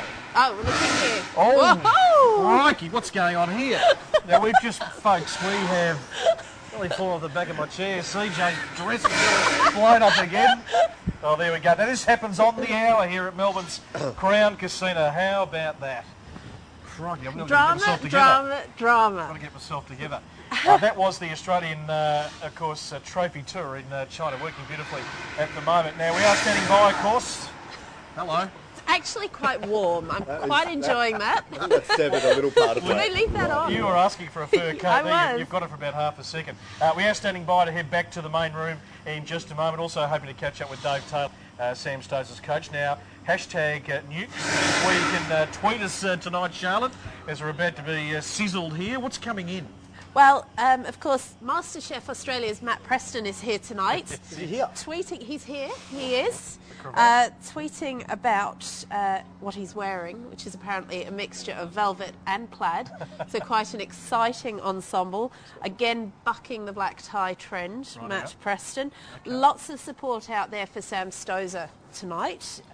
She is a hot favourite to take out the Nuke tonight. A lot of people talking about how beautiful Elena Dokic looked tonight, really loving her look. Yep. And she did look stunning. Also, Beck Hewitt, of course, who I've just had a quick look at a twit pic, looked absolutely gorgeous, wearing a black sparkly number tonight. So lots of Twitter activity about the Nukes, and you can tweet us with the hashtag Nukes, N-E-W-K-S, and maybe we'll read out some tweets later. We certainly will, CJ. So keep those coming in right throughout the course of the night. You were surrounded by the lovely girls on the blue carpet, Adrian. Number one for you? Or you can't separate them. Oh, the They all number look glamorous. one girl? Yeah. You want me to go there? Yeah. Oh, wow. Well, I don't know. The girl's watching this. No. They all look stunning. Isabella Holland is... Looks stunning. Yeah, she's a little bit of a favourite of mine. Yeah. So, yeah, let's maybe leave it at that. I'm sure I want to keep... Anything else you want to share? No. She's lovely. Message All the from girls, Bella? Sally Piers, Olivia, Little message from Rogowska, Bella? everyone. They're lovely, but yeah, perhaps Isabella, just a little bit of favourite. They all looked absolutely magnificent, the girls. So we are standing by to go back to the main room very shortly once the main meal is finished. I tell you what, that's just warmed me up beautifully. I feel incinerated now, but that's what happens here at Crown. I did lose part of my ear, just so you know. We don't need to talk about that. You don't need that. No, you won't need that. Absolutely not. AO Wildcard Playoff, of course, coming up tomorrow. Going to be a terrific week coming up at Melbourne Park. Just a reminder again, wherever you are around the country, you can log on to tennis.com.au or head to Tennis Australia's YouTube channel. So that is the best way to get in contact. You can tweet, you can go on Facebook right throughout the course of the week as well, Charlotte, in terms of communicating with the team. Peter Mercado, myself, you'll be involved, and a whole raft of coaches coming in as well to give us their expertise. Speaking of coaches, this man's had a pretty decent year, and some great footage, of course, of Dave Taylor in the stands of Flushing Meadow when Sam Stosur saluted only 3 months ago. Welcome to you, Dave. Hi, Brett. How are you, Charlotte? Hello. Very well. I've spoken to you on radio a couple of times. Yes, you have. Life as a tennis coach, it's full on, isn't it? I mean, you're travelling, but to get the results makes all the hard work really feel worth it. Yeah, look, I think there's probably more challenging and difficult times than the good ones, but the highlights that I've been lucky enough to have this year really make it worthwhile, that's for sure. David, we saw a little bit of footage from when Sam just hit that winning shot at the US Open, and it cut to you in the stands. What I want to know, did you cry? No, everyone says I cried. Like I don't think I did. No, I'm claiming my masculinity and saying I didn't. But look, it was quite a surreal moment. It's like I had earmuffs on, and I don't know, it seemed very quiet to me. And I remember seeing Bradley Cooper for some reason. I remember Bradley Cooper in blue sunglasses looking over at him. That would have done me. He was quite close to my left, and I don't know why I thought of that, but I remember looking across at him, and then, you never get sick of seeing that inside-out forehand winner. No. Well, sublime tennis for a couple of hours on my couch. It was great to watch. Take us through the build-up, because going into that US Open, there wasn't all the talk of Sam winning, but the women's game is so open. It's so hard to get a read on heading into each Grand Slam, and Serena, of course, was coming back from injury, so there was the uncertainty. When did you feel like, at what stage of the tournament, we might be half a chance? Yeah, look, it's interesting. Sam, in the 4 years that I've coached her, had never lost ever 2 times in the first round, ever, and rarely ever lost in the first round. She's a good player. But she got offered a pretty big guarantee to go to a tournament in San Diego after her loss in Stanford, which had lost Wimbledon first round, lost Stanford first round, and she said, "Look, David, shall I take this money and it's a lot of money, it's a good tournament, or should we stick to the schedule?" And I said, "Look, my opinion is, I think you should do what someone like Henin would do, or Rafa, or Roger, because those people really back themselves to win the big ones." And she says, "Well, that's what I think as well." And she went and trained for 10 days in Florida at her home, and really backed herself to win the big one. And I think decisions like that added up over time make the difference. David, I'm interested because I caught up with you guys in Eastbourne in the run-up to Wimbledon, and obviously Sam did quite well there, and such high hopes for Wimbledon, and then the first round loss. There's always a sense for Sam, though, that she just needs to kind of get on a roll, and she's so dangerous if she gets on a roll. How do you switch her into that mode? Is it just a matter of time, or? Yeah, it looks funny. No problem with Eastbourne. Very good result with Eastbourne. No problem, but big problems at Wimbledon. Yeah. Look, she needs matches. She needs to win. Look, had she not had a good summer going into the US Open, I don't think the result would have come. So hugely important for her to do well in Toronto. Backed it up with a pretty good Cincinnati. So I was really actually quite confident she'd do well in New York. Yeah. I think a lot of people didn't, unfairly or lack of good judgment, didn't think she could win the US Open final, but she had a great record against Serena, and it should have actually been a 3-3 record going in. She had 4 match points in one of those losses. She'd beaten her in a Grand Slam quarter final, and she'd beaten her on a hard court. So to me it wasn't a shock, but I think to the rest of the world it really was. Looking into the crystal ball in the next 12 months, what goals has Sam set? Obviously, there's more Grand Slams on the offering. It's so open. She's in that peak period. I think Martina Navratilova made the comment that this is the real window for Sam to capitalise and grow from winning just the one major. What have you talked about as a team sort of leading into next year? Yeah, I agree with that. Like, never really set those end goals, but, I think Sam's good enough to win another Grand Slam. I think her best chances are at Australian, US or Roland Garros. I think she's one of the best clay court players in the world. I think she's mentally ready to win another one, and I think she's really hungry enough. And I'm amazed how hungry she still is, and I think that's a great thing. And she's got several years of good tennis left. Exciting times for you as a coach? Yeah, it is. In fact, I think your job gets probably easier as the play gets better, because there's only a number of players that can trouble your player when you coach a good one. And I think when you're coaching a girl that's troubled by 50 players, you have to run around and watch 50 players. And now she's troubled by maybe 10 players, and you worry about 10 players. So I think it's better times at the moment for me, and I'm really enjoying it. Yeah. I'm keen to ask you, and we always love to sort of go behind the scenes a little. I mean, how much time, when you're on tour, obviously you know each other's personalities, and when maybe Sam needs a bit of space, you need a bit of space, but away from the tennis court, what's that relationship like? Yeah, we have some pretty open, lively discussions. I think any two people that are together that many hours, but what's not broken, try not to fix it. So it's going well so far, and we're not sick of each other yet. That day may come, and we'll both move on. But it's a really good relationship, and we're both very happy, or I am anyway. Yeah. Great stuff. The world of women's tennis, heading into the first Grand Slam, Caroline Wozniacki yet to win a major. You would think it may come, it might not come, who knows. She's probably going to improve some parts of her game. Serena is the dangerous one, and depending on her form and fitness and mindset coming into January, but we've seen Vera's on a rover at world number 2 now for a couple of years, not able to break through. Kvitova's the dangerous one, isn't she? I mean, her rise from making a semi at Wimbledon 2 years ago when she was about 60 in the world, here she is 2 years later as the world number 2. Yeah, look, I'm a big fan of Kvitova. I think she's the best player in the world at the moment, and I think she's the future of women's tennis. And I saw her a few years ago beat Sam as a teenager in Roland Garros. Sam was just making a comeback outside the top 100 at that stage, and actually Steve Ailes approached me and said, "Look, David, you've been in women's tennis for a long time. Can you give me a name of a player who's going to be very good in the future?" And I said, Kvitova. And he wanted to get her for the Brisbane tournament. I think that's the future of women's tennis. I think that's where it's headed, and I think that's the benchmark that's going to be set. No doubt. Thanks, Dave, for stopping by. Enjoy the night. Great, thank you. Dave Taylor, the coach of Sam Stosur. There is the room, of course, at Crown Palladium. and we're about to head back there very shortly for the continuation of the Newcombe Medal for 2011.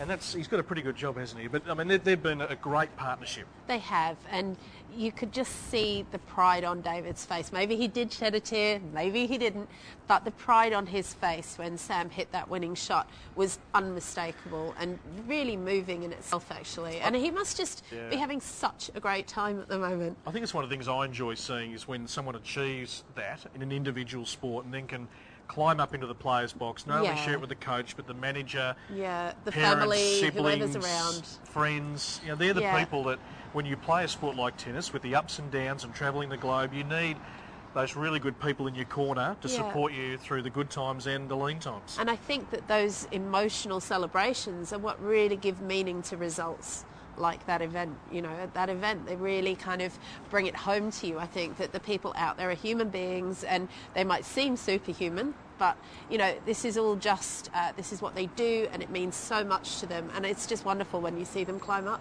We're going to take a break here from Crown Casino. We'll be back with a whole lot more right here on newcombemedal.com.au.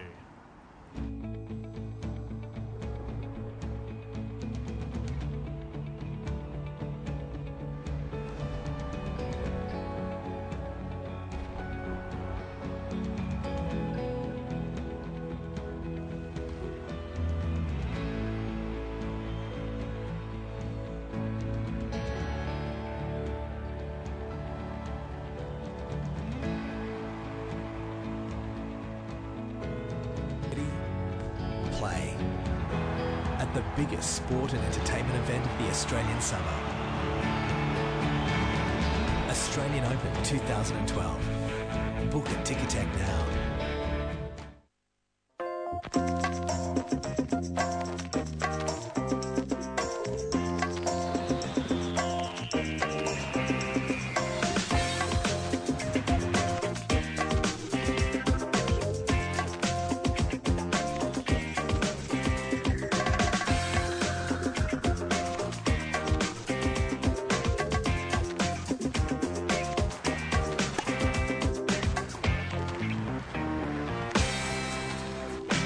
Welcome back to Melbourne's Crown Casino, the Newcombe Medal for 2011, streaming live right here at newcombemedal.com.au and on YouTube. And don't forget, of course, the AO Wildcard Playoff starting tomorrow from Melbourne Park. It builds in to a massive summer of tennis, Brisbane, Sydney, Hobart, and then the big one, of course, in January, the 2012 Australian Open. Some great awards to come, CJ. We're about to take you back to the main room in just a moment. The Volunteer Achievement Award, that is to be presented next. Of course, Coaching Excellence in a club environment. The most outstanding school, of course, tennis, huge in the schools right across Australia.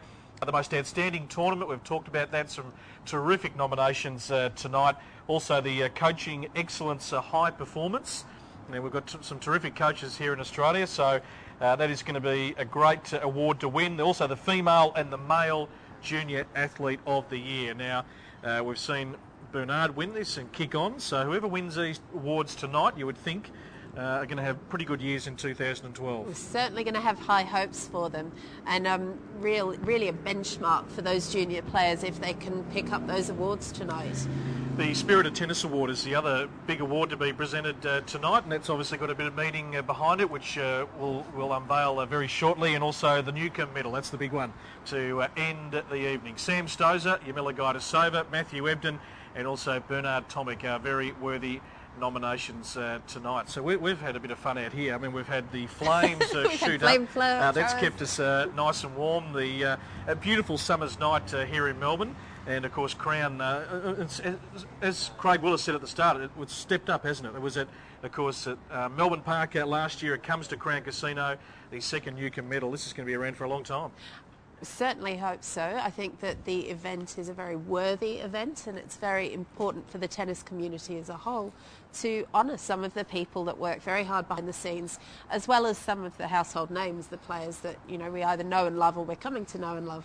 Absolutely. Now, we might just plug, because you're heavily part of our social media team in all the products that we do here at Tennis Australia, with the Newcombe Medal, the AO Wildcard, also come the Australian Open, of course, that's tweeting right. And on Facebook. I mean, it's massive, isn't it? The amount of people now on social media following tennis, the numbers are astronomical. They really are. It's fantastic, and it's fantastic to see how those properties have grown for Tennis Australia in the last couple of years, and really, really thrilled to see how many people are tweeting tonight about the nukes as well. We've got the hashtag going, which is nukes, and lots and lots of conversation out there, lots of people talking about who they think is going to pick up the big medal tonight, what everybody's wearing. So it's really great, and we'd love you to keep tweeting if you've got questions. Maybe you've got questions that you'd like us to ask somebody tonight. That would be a good thing to tweet. Well, you finally got me into Twitter, because I set up an account about 8 months ago, sent one tweet, and that was it. But this week I've got onto Twitter. You can actually tweet me at Brett A. Phillips. So send me a tweet. I'd love to respond to you and follow you. In fact, I've been following Venus and Serena Williams. How are you enjoying that? It's interesting dialogue, I've got to say. I don't understand half of it, but they're having a great time. They've been playing in Milan this week in an exhibition match, clearly enjoying one of Europe's most magnificent cities, Milan. Doing a bit of shopping, maybe? Of course. Knowing those girls. So, yeah, I've been enjoying that. And Casey Delacroix has been on Twitter this week, and how good was she on the blue carpet talking about her frock? No frills about Casey. It's just, no. There was a shop, I saw it, and I went in. Yeah. She's looking fantastic, but she's still just down-to-earth Casey, isn't she? I wonder what's happened to her grandma. Grandma with the sandwiches up in the stands. Let's hope she comes back. I mean, the footage of her grandma when Casey was on that run, going back 3 years ago now at the Australian Open, was priceless. Just so excited. Again, another great display of just families being so engaged with what their people are doing, and, you know, really lovely, lovely scenes. No doubt. We're standing by to take you back to the main room for the second half of the evening right here on newcombemedal.com.au, so don't go too far. It's only the beginning. We've had some terrific awards already announced tonight, recognising, of course, athletes with a disability, the community clubs out there who play such a vital part in getting kids into tennis in the first place. That's where it all starts, the MLC Hot Shots program. And tennis participation numbers are as strong as they've ever been. Absolutely, and there are so many opportunities now in this country for young children to play tennis, starting with Hot Shots, which is an amazing program with all sorts of incentives for children to take it up. Lots of fun, modified tennis play to start with, and then, you know, as they progress through the levels, they eventually start to play, you know, with the grown-up equipment, and then they turn into players like Bernard Tomic and Sam Stosur and Leyton Hewitt, and, you know, this amazing kind of history that we have of incredible tennis players here. Let's look ahead, as much as we're looking back tonight to 2012. What are you looking forward to seeing? I mean, just a player on either side of the men's and the women's draw really emerge. I mean, there's some names that we've been maybe waiting around for a little while, particularly on the men's side. I mean, the top four have been so strong. I think there's such a great opportunity for Bernard Tomic. And he has shown he can beat some of these very good players, because probably the guys ranked 5 to 10 haven't made the inroads on the top four, have they? So there's an opening for those players to be replaced over a period of time? I think there is. I think it'll take a pretty special player to do that. I don't think, you know, to have four guys at the top of the game who are just so strong, just don't look like cracking. No. You know, to find another player to take those four guys on, to do it consistently week in, week out, so that they actually make an impression in that top four, pretty tough ask, I think. But certainly it would be good to see maybe some of the players who haven't yet made that Grand Slam breakthrough win a title here and there. I think that always kind of creates some variety. It's always good to see a couple of upsets in the slam. You don't want everybody upset, but it's always good to have a few exciting five-setters and a couple of results that are just out of the box. Well, we get them at the Australian Open, don't we? I mean, we do. It's a given that every year we are going to see a couple of players emerge, have this dream run. It's great for the fans in Melbourne who absolutely love their sport, love their tennis. They get there in big numbers across the 2 weeks, and we all love following an underdog. We all love following an underdog, and there is just nothing like a night match at the Australian Open when the clock ticks past midnight and the lights are on and the stadium's still packed. It's just electric out there. So let's hope that we have a few battles like we've seen in the past. Yeah, building up to what is going to be a very special summer of tennis ahead. You can see the room there. This is Crown Palladium. where we're broadcasting from tonight right here in the heart of Melbourne's CBD. And we're standing by to take you back to the main stage very shortly. Everyone's tucked in and had some nice dinner, a bit of dessert to come, and all the major awards to be presented in the next hour or so. So do not leave your computer, newcombemedal.com.au, or whether you're coming to us via YouTube. I'm sure there's a lot of Australian tennis fans, CJ, around the world who are not in Australia at the moment, who would be tuning in all the different time zones. But obviously we have great numbers tuning in. I should also plug, we have the qualifying coming up in January as well. The only Grand Slam qualifying that is actually broadcast. We had great numbers tuning in last year, so that is going to be terrific from January 11 to 14, from the Wednesday through to the Saturday. So some great stuff coming your way. There really is, and it's so fantastic. I think we get to work on those broadcasts, to read all the feedback and just find out who is watching. And you mentioned Craig having a joke about where people might be watching from, but we know that people watch from all over the world, and it's just really great to be able to bring that action to everybody. Well, there's not many parts of the world where there's not a tennis tournament being played these days. No, that's true. On a very packed calendar, everyone's getting a slice of the pie, which is outstanding. Of course, the great lead-up events to the Australian Open, Hobart. We spoke to Yarka before. She's going to be returning to defend her title in January, which is outstanding. Some great names lining up for the Sydney International. Leyton, Hewitt, the ambassador for that, which is going to be terrific. Kvitova, Elena, Sam Stosur, some of the big names. And the Brisbane International field, now that is just going from strength to strength. That is a world-class field to kick off the season here in Australia. Absolutely, and it's such a terrific event in Brisbane. We've had some good fun up there. Always a great field, men and the women playing up there. Lovely, intimate stadium. If you can get along to Brisbane, highly recommend it. It's just such a great tournament. Well, of course, I had the fair share of tragedy Brisbane this year, and I know I got out just in time. I remember flying out on that Sunday night, having been up there to cover the weekend.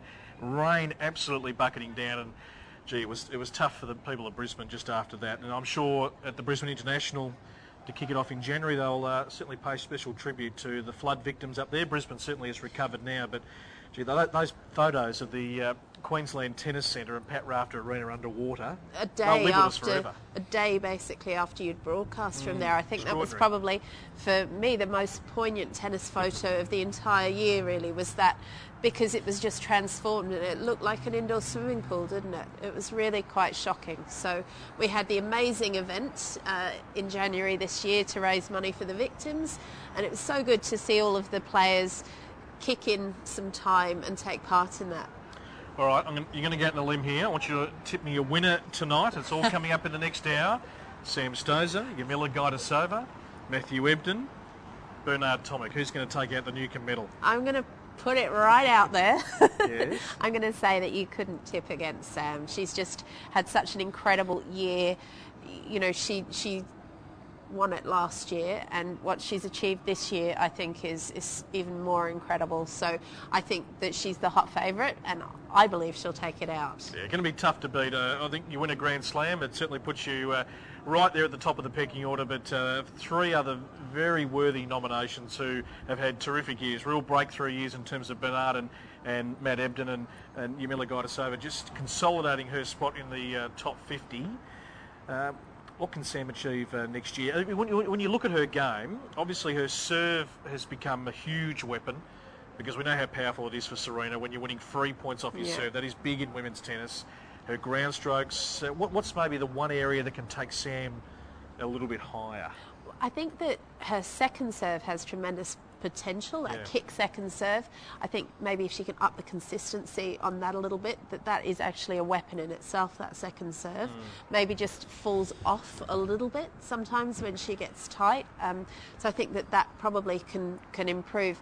But, that first serve and the forehand, very, very hard to get on top in a point when she's clocking the ball at that kind of rate. It's big, isn't it? It's a big game. You've got to have it. I mean, we've seen the force of Serena. Her game is built on power.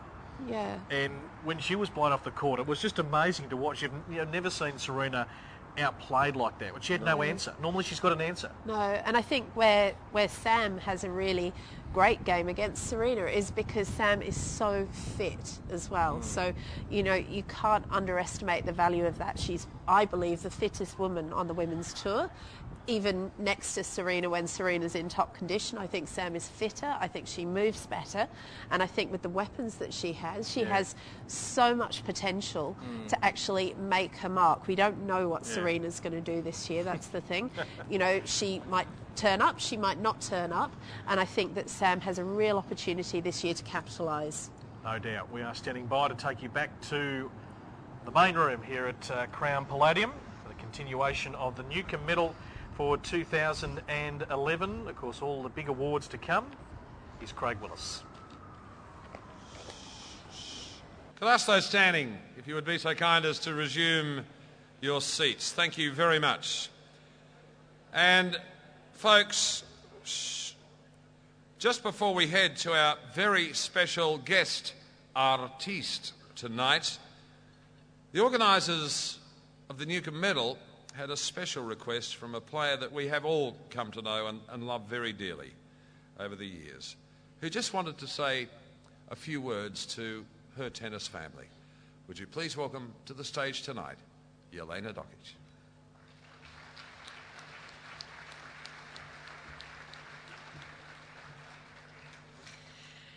Good evening, everyone. I'm very happy that I have the opportunity to say thank you to a lot of people that are here tonight. I have been very fortunate to have been provided support on and off the court from a very young age by Tennis Australia and the Australian tennis community. As a young girl, I had a lot of great people involved in helping me become the best that I can be. I have received advice on and off the court and worked with amazing people and great champions like John Newcombe, Tony Roach, Leslie Barry, Wally Mercer and Patrick Rafter. I will never forget the first trips as a 13 and 14-year-old overseas, playing Fed Cup when I was 15. And while some of my best memories include playing Grand Slams, playing semi-finals in Grand Slams, reaching number 4 and winning major titles around the world, my best memory and one of the greatest would have to be a gift that I received after winning the US Open Juniors to go and watch Patrick Rafter win his second consecutive US Open, as well as practicing with him and Tony Roach for a week in Sydney when I was 16, which I will never forget, as I learned what it takes to be disciplined and to work hard, and what it takes to become one of the best in the world. I also want to thank not just all the on-court people, but also the people behind the scenes. We are lucky to have the most supportive federation in the world that provides us with the most opportunities. Over the years, I have had some ups and downs, but the support continues. You have been with me through the highs and the lows, and for being there, especially the last 4 years, I want to thank Steve Wood and Craig Tiley, and most recently, Todd Woodbridge. Also, I would like to thank Louise Fleming, Aaron Kellett, Brian Cooney, and Anne-Marie Montgomery for all the hard work that you're putting in to work with me and for believing in me. And finally, I would like to congratulate Sam and David on what they have achieved this year. You have inspired us all. Thank you and have a wonderful night. Well done, well done.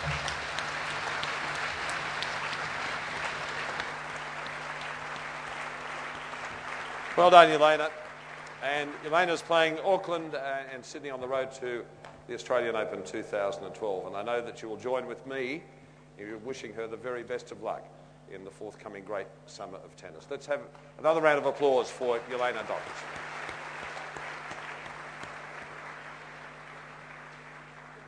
Well, I promised a guest artiste, and this man is not just any guest artiste, he's an artiste extraordinaire.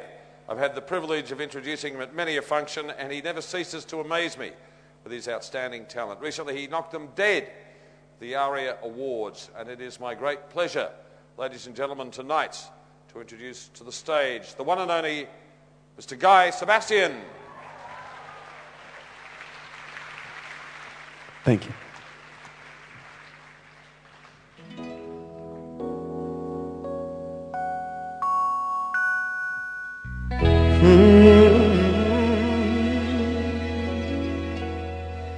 Climb every mountain, search high and low, follow every byway, every path you know.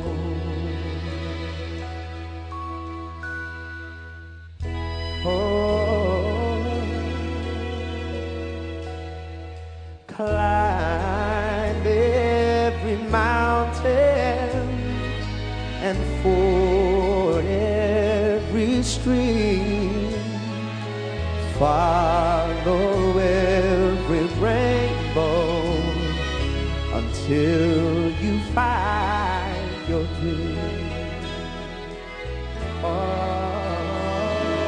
A dream that will need all the love you can give. Oh, every day of your life, for as long as you live.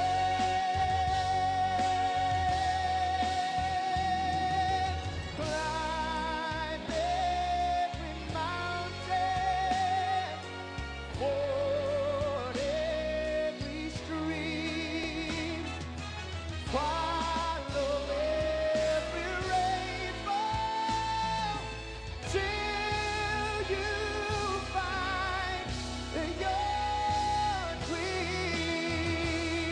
Yeah. Climb every mountain, ford every stream, climb every mountain, and ford every stream, climb, and don't you ever give up. Oh yeah, and follow every rainbow till you'll find your dream. Yeah.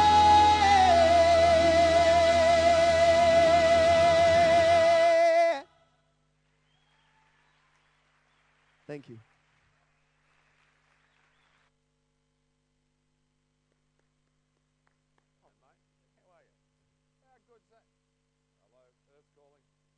How good's that bloke? Guy Sebastian. There we are. Well, ladies and gentlemen, it's time to meet our next finalist for the Newcombe Medal of 2011. She took New York by storm. No bugger that, she took the world by storm. Samantha Stosur.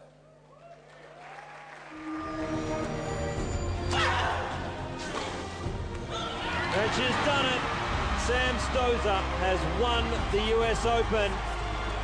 After coming so close to her first Grand Slam in 2010 at Roland Garros, in 2011, Samantha Stosur broke through to take the US Open, beating three-time winner Serena Williams in straight sets.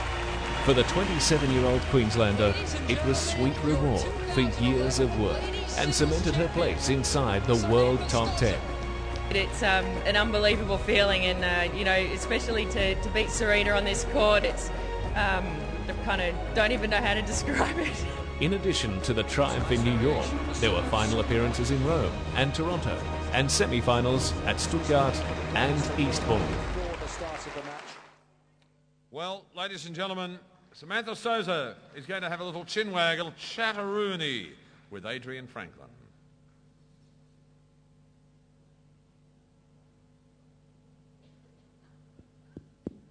There we go.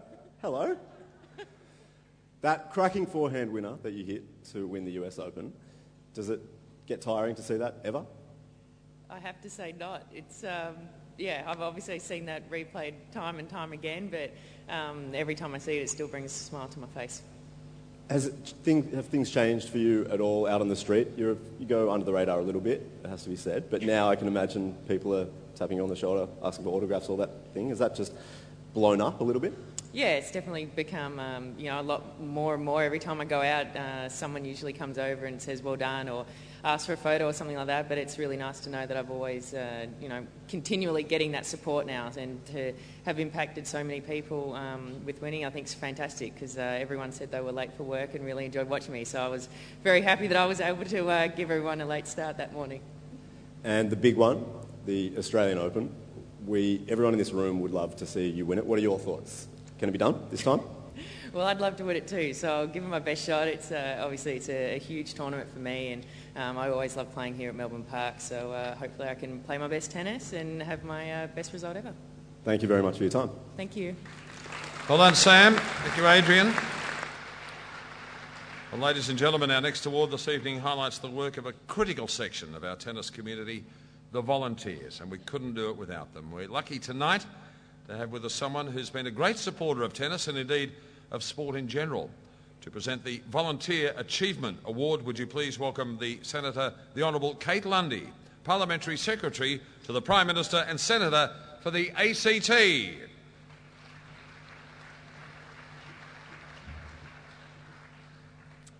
There is an army of unsung heroes that help make Australian sport what it is today. They are our volunteers, and it's great to see tennis honouring these selfless, hard workers here tonight. In the Volunteer Achievement Award, the finalists are Colin Ackland, Tom Hansey and Wendy Saville. And the winner is Tom Hansey. Legions of volunteers in all states and territories give selflessly of their time and effort every day. They're critical to the running of our sport. Unfortunately, not all of them can be recognised, but this award is an attempt to honour their work.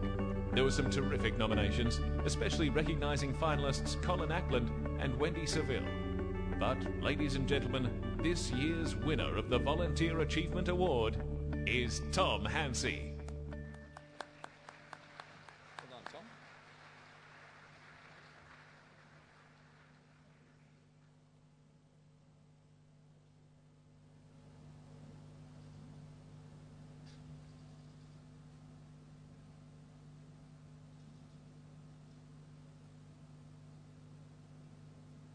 Thank you, Kate, and well done, Tom. Tom Hansey. I've read all your books. Fantastic. Oh, Hansey, well done. Ladies and gentlemen, continuing on the club line, our next award recognises coaching excellence at club level. And to present the award, please welcome to the stage Australia's Davis Cup coach, Mr. Todd Woodbridge.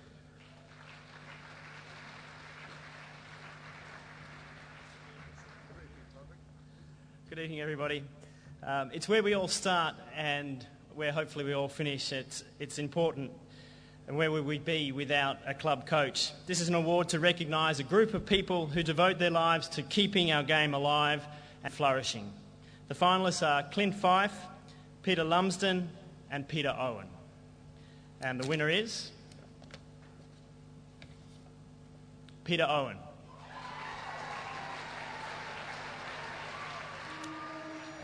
The local coach is one of the great guardians of the future of our sport.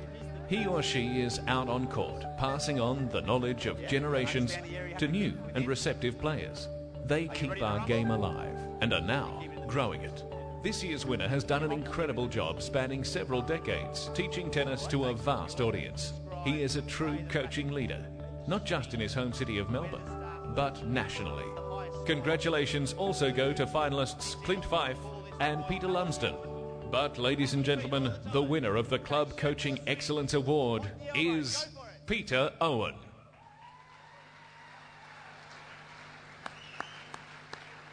Well done, Peter, and thank you, Todd, Head of Professional Tennis. Let's make sure I get the title right. Tony, I'm sorry. Ladies and gentlemen, to indeed our next award. And this year we have a new category recognising the most outstanding school in the sport of tennis. And to present it, please welcome former French Open finalist and our Fed Cup coach, Nicole Bradke.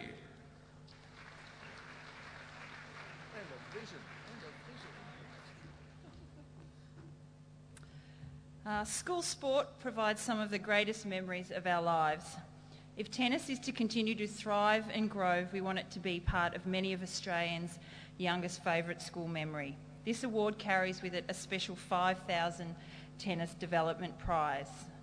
And the finalists are Griffith East Public School, Middle Years Tennis Schools at Box Hill Secondary College, and the Yarra Valley Grammar School. And the winner goes to Middle Years Tennis Schools at Box Hill Secondary College.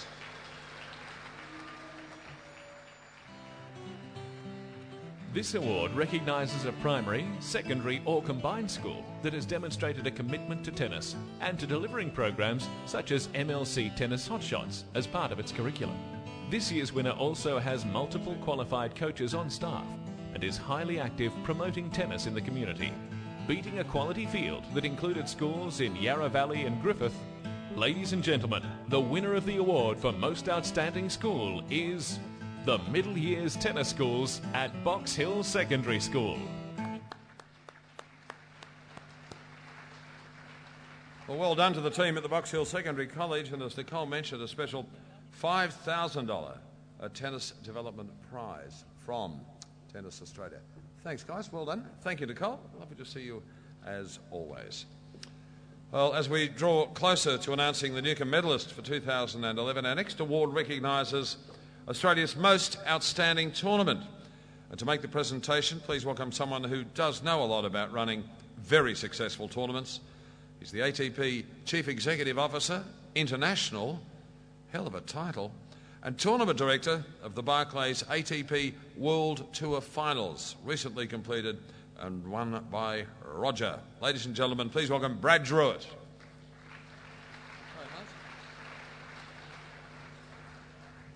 Well, there's no doubt how well a tennis tournament is run can have a major impact on the popularity of a sport in that region. This year's winner is a perfect example of a tournament that shows tennis in a great light. The winner this year, firstly, the finalists of the Most Outstanding Tournament Award are Cliff Esperance Tennis International, Love and Juice, North Shore Open, and McDonald's Burnie International. And the winner is McDonald's Burnie International. Every year, it grows bigger and bigger. The public profile of this event is something to behold. As part of the Pro Tour, it attracts some of Australia's best tennis talent and gives them a tournament experience that keeps them coming back year after year. The community embraces this event like no other of its kind across the nation. While Cliff's Esperance Tennis International and Love and Deuce North Shore Open deserve congratulations on their finalist nomination, ladies and gentlemen, the winner of the award for Most Outstanding Tournament is the McDonald's Burnie International.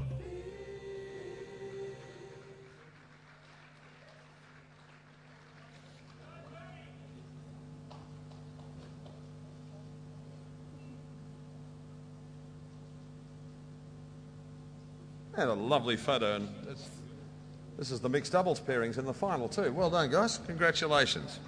Outstanding. And a lovely part of Australia it is too. Well, to our fourth finalist for the Newcombe Medal for 2011, well, this man did give us a Wimbledon to remember. 2011 will be remembered as the year Bernard Tomic announced his potential to the tennis world. After making the Wimbledon draw as a qualifier, the 18-year-old rolled through 4 heavily favoured opponents while dropping just 2 sets. As the youngest quarter-finalist since Boris Becker in 1986, the Queenslander pushed eventual champion Novak Djokovic to 4 sets. He's playing like an experienced player, like somebody that has been on the tour for a while, not like somebody that is a teenager. He went on to beat world number 9 Mardy Fish in Shanghai and take a set off Roger Federer during Australia's Davis Cup tie against Switzerland in Sydney. At year's end, Tomic was the youngest player inside the men's top 50. And Bernard has a chat now with Adrian Franklin. Bernard, I read an article recently and your dad made some comments. Now, he made some comments about your sister and yourself, and he said that he reckons your sister's going to be the best tennis player out of the two of you. What is that? He's not here. Is he here? I'm going to have to call him about that. Nah. I think, look, he said that. I think my sister's really good. She's got a lot of experience to learn to become older, and I think, and to grow in tennis. I think she's going to be a really good player, and maybe one day I can win the mixed doubles with her here in Australia. Very diplomatic of you. Maybe. Round of applause. Come on, Brick. Oh, serious. Now, the quarter-final result at Wimbledon has been spoken about a lot. What has changed since then for you? Anything specifically? A lot. It's opened up a lot of doors for me and shown me where I can play against these players, and that's an important thing for me at a young age, to see that I belong in that group. And now I've got a lot to work on to get where I have to be, I think, and where my potential can take me. So I've got a lot of work to do, and I think if I do the right training, sooner or later it'll pay off at a big tournament. Next year, 2012, some goals for yourself. Obviously, you've had an extremely good year. What can we look forward to next year? A lot of things. 1-year-old Bernard Moore, you know, I think that's the important thing for me, is to keep growing and keep understanding the game and learning to the age of 21, 22, I can fully develop my game. So hopefully next year I can, you know, push a slam to get to a final, and, you know, that's what I'm going to do over the next, you know, few months, is work hard and really get to that stage where I can, you know, do it maybe sooner or later. Very well said. Thank you very much for your time. Thanks.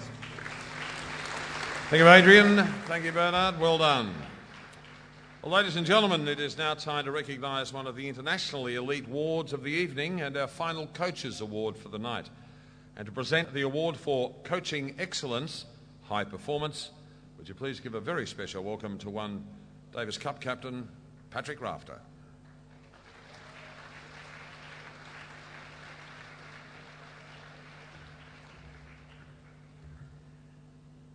Often the unsung hero of any elite tennis player, this is an award for the high performance coach. I'm not sure that too many people will be surprised who won this category, and I was just speaking to Steve Wood out the back, and he said that next year that $1 million prize money will go to this winner as well. Is that right? Yeah, Steve, yeah, thanks mate. And the finalists are Matthew Limpus, Anthony Richardson and David Taylor. I don't know how I didn't make this list, but winner David Taylor. It is quite possibly the most critical relationship in elite tennis, the player and the coach. As Sam Stosur continued her amazing rise, Dave Taylor has been the quiet architect behind a lot of her success. This is a team that has truly lived the ups and downs of the international tennis world and come out on top. As Sam pounds another opponent into submission, all the public get to see of Dave is an unmoved and thoughtful presence in the player box. But Dave Taylor has undoubtedly confirmed his status as one of the leading coaches in world tennis. Well done to finalists Matthew Limpus and Anthony Richardson. But, ladies and gentlemen, the winner of the Coaching Excellence High Performance Award is Dave Taylor.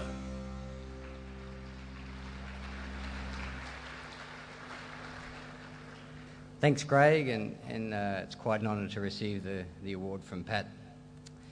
Yeah, it's really quite special to be recognised in this way tonight. What a fantastic night it is. Wow, I thought last year was great, but I think this has exceeded all expectations, and you know, I think Tennis Australia have come a long way since I started with the organisation. In the last few years, we've become really unified, and I think we're starting to get some great results, and it's very exciting times. There are so many Grand Slam champions in this room tonight, and I'm very proud to say now I have coached one. I don't have any phrases of wisdom from Wally to share with you, but I do hope you all get to hear Wally's account of Fitzy's massage as a Davis Cup rookie. I think watching all these highlights tonight, I think tennis coaching must seem like quite an envious career. But let me assure you, there are some very sombre moments along the way, and it's a very long journey. I think Sam hitting that inside-out forehand return in New York is a world away from our beginning 4 years ago at a challenger in Dothan, Alabama. And also the W New York Hotel is quite different from the not so aptly named Quality Inn, Dothan, Alabama. I think the public see a coach sitting in a player's box at a Grand Slam, and I'm sure it appears to be quite a cushy job, and maybe it even is for Paul Elena. But there are endless hours of difficult conversations between player and coach, searching for solutions. And one comes to mind that I had with Sam this year. It was almost a wake following Sam's Wimbledon first round loss, sitting on the floor of a rented townhouse, trying to search for answers that was what was actually a pretty ordinary European summer. And spirits weren't very high. But Sam responded, as always, with hard work, and she continues to amaze me with how much she's willing to look inside herself for the answers. Her soul-searching loss at Roland Garros last year proved to be another great learning experience towards tennis immortality, a Grand Slam champion.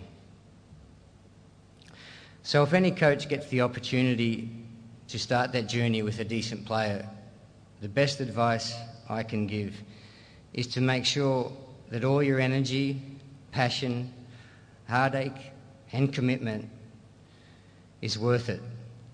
Sam Stosur is worth it. I've had a heap of help from some really dedicated people along the way, and I'd just like to mention them. Craig Tiley and Steve Wood for creating a fantastic environment for player development in this country. Brant Larkham for starting a culture that made the coach fully commit and have full responsibility for the athlete. Narelle Siped for Sam's strength and conditioning. Ruth Anderson for Sam's sports psychology. Paul Killeri, her agent. Apparently he's mine now. As he was hugging me in the stands, he said, "I'll be yours." But I'm yet to see any change. I'd also like to thank my partner Tamara, her endless support and understanding in the career I've chosen, and also for taking a big load of the parenting of our child. I love this sport, and I love being a tennis coach. Thank you.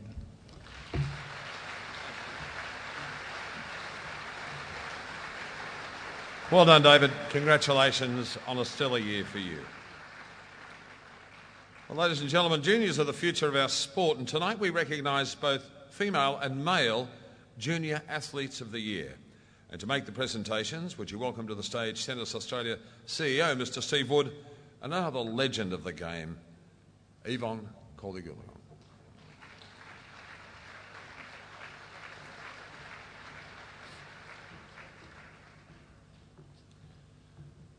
The great quality of our juniors ensures that this is a hotly contested category.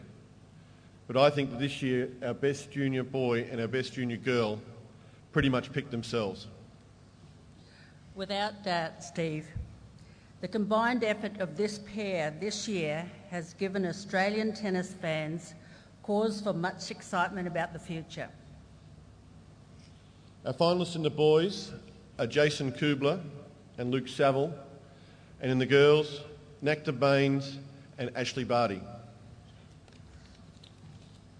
And the winners are female winner Ashley Barty,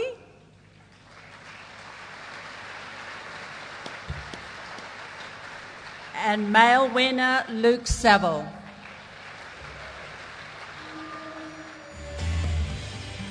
Junior Athlete of the Year is awarded to the best player 18 years and under.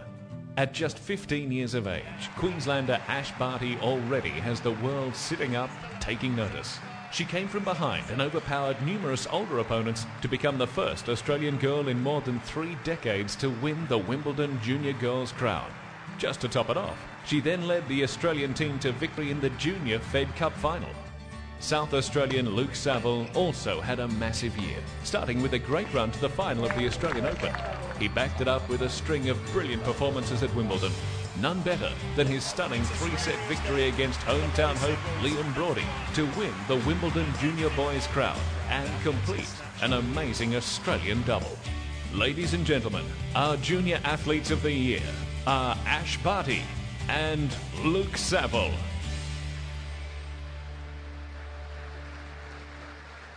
Two names we're going to hear a hell of a lot more of in the years to come. So Ashley and Luke, congratulations to you. Thank you, Steve, and thank you, Yvonne. A bit of excitement in the family, Yvonne, today. An announcement of an engagement.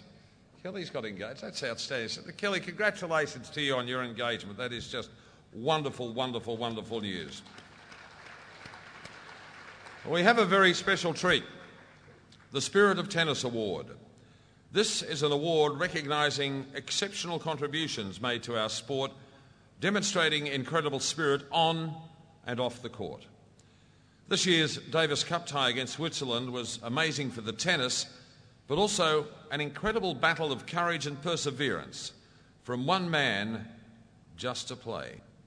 A man who makes the most of his talent every time he goes on the court and who always takes his best shot and gives his country its best shot at success. Look, if you had one shot or one opportunity to seize everything you ever wanted, one moment, did you capture it? Just let it slip.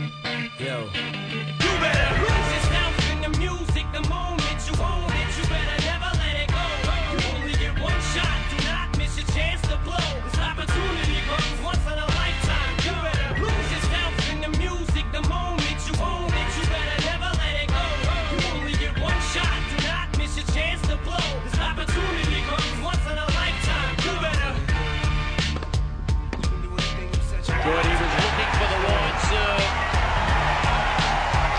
But only Leyton Hewitt. He breaks at 5-all and he'll come back and serve for the first set. Australia leads 6-5. Third set. Extraordinary tennis. Right now, the situation is this. 2 runs apiece coming into this decider.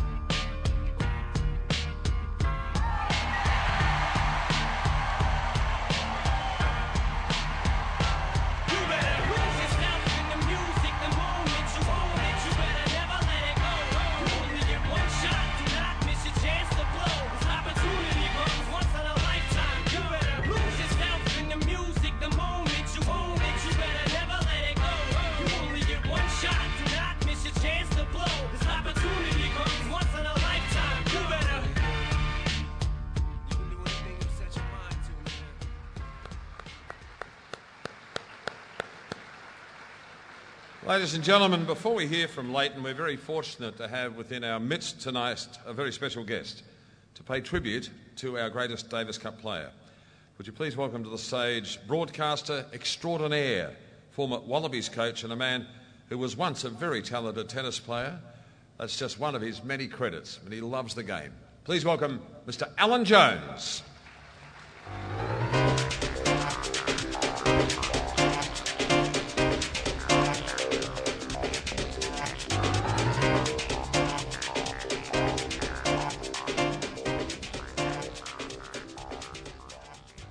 Thank you, Craig. Ladies and gentlemen, I must say I find it a singular honour to be invited tonight to make one or two observations about one of Australia's most remarkable sports people in the pantheon of Australian sporting history. But could I just say firstly that nights like this are very important.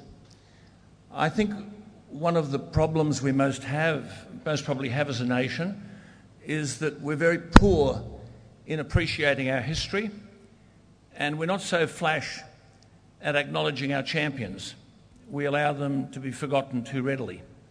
And there are so many of them here tonight. And it is a testimony, I think, to them and to the contribution that they've made that we feel an overwhelming sense of pride in what they've done. Nights like tonight give us an opportunity to remember those accomplishments. Not everybody, but one particular person is being honoured here tonight. It is an extraordinary story. We just saw some highlights of the Davis Cup, but there are even young people in the room tonight who most probably don't understand fully what Leyton has achieved. Most of us remember that time in 1998 it was, when he was just 17 years of age and became, I think it was, the third youngest player in the history of tennis to win an ATP championship in Adelaide, beating the then great Andre Agassi in the semi-final before he won the final. I think there are only two players younger than Leyton, Aaron Krickstein and Michael Chang. And that served notice to the Australian sporting public that something special was about to happen and that there was an inner strength within this tiny little fellow that was going to take him wherever he wanted to go.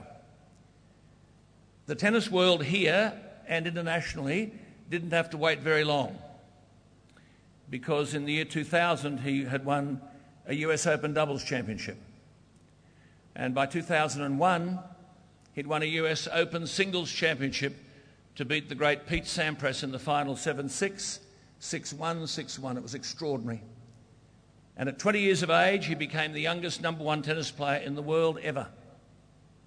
And of course, at 20 years of age, then having won a Grand Slam doubles title and a Grand Slam singles title, joined Patrick Rafter and Yevgeny Kafelnikov as the only three players in the history of the professional game to have won Grand Slams in doubles and in singles.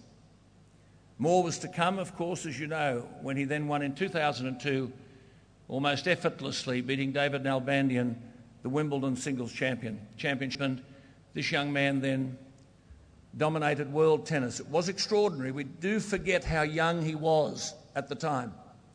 And then, by 22 years of age, he had won more Davis Cup singles matches than any Australian tennis player in history, by 22 years of age. And since then, we've seen this young man dedicate himself exclusively to securing the future of Australian tennis through Davis Cup. I've put a lot of Australian players on the paddock, I have to say. I've seen a lot of people wear green and gold. I don't think amongst even the greats that I've been privileged to have representing my sport, which at the time was rugby union, I have said to Leyton, and I say publicly tonight, I have never seen anyone wear those colours with such pride, with such unrelenting commitment, and with such fierce loyalty to his team and to his country. On the negative side, it has, I have to be honest, it has irritated me to see the extent to which sometimes there are critics, and you have to live with them, I know, but who've most probably never picked up a racket, never kicked a football, never bowled a ball or picked up a cricket bat, but they somehow know everything. And they pass judgment on our young people who are usually doing nothing but their best. And you made the point, David, tonight. Congratulations on what you've done. And Sam, unbelievable. You're dead right. None of us got to work on time that day. And we're thrilled to that success. But, David, you made that point when you spoke about these Grand Slam people in the room. There are remarkably successful people here and extraordinarily achieving Australians. But for us collectively tonight, and on behalf of Australian sport, not just Australian tennis, to be able to recognise Leyton Hewitt is something I think that is not overdue, but it's certainly timely. And Leyton, I hope you feel in your heart the sense of fierce pride in what you have achieved that we feel about your achievements.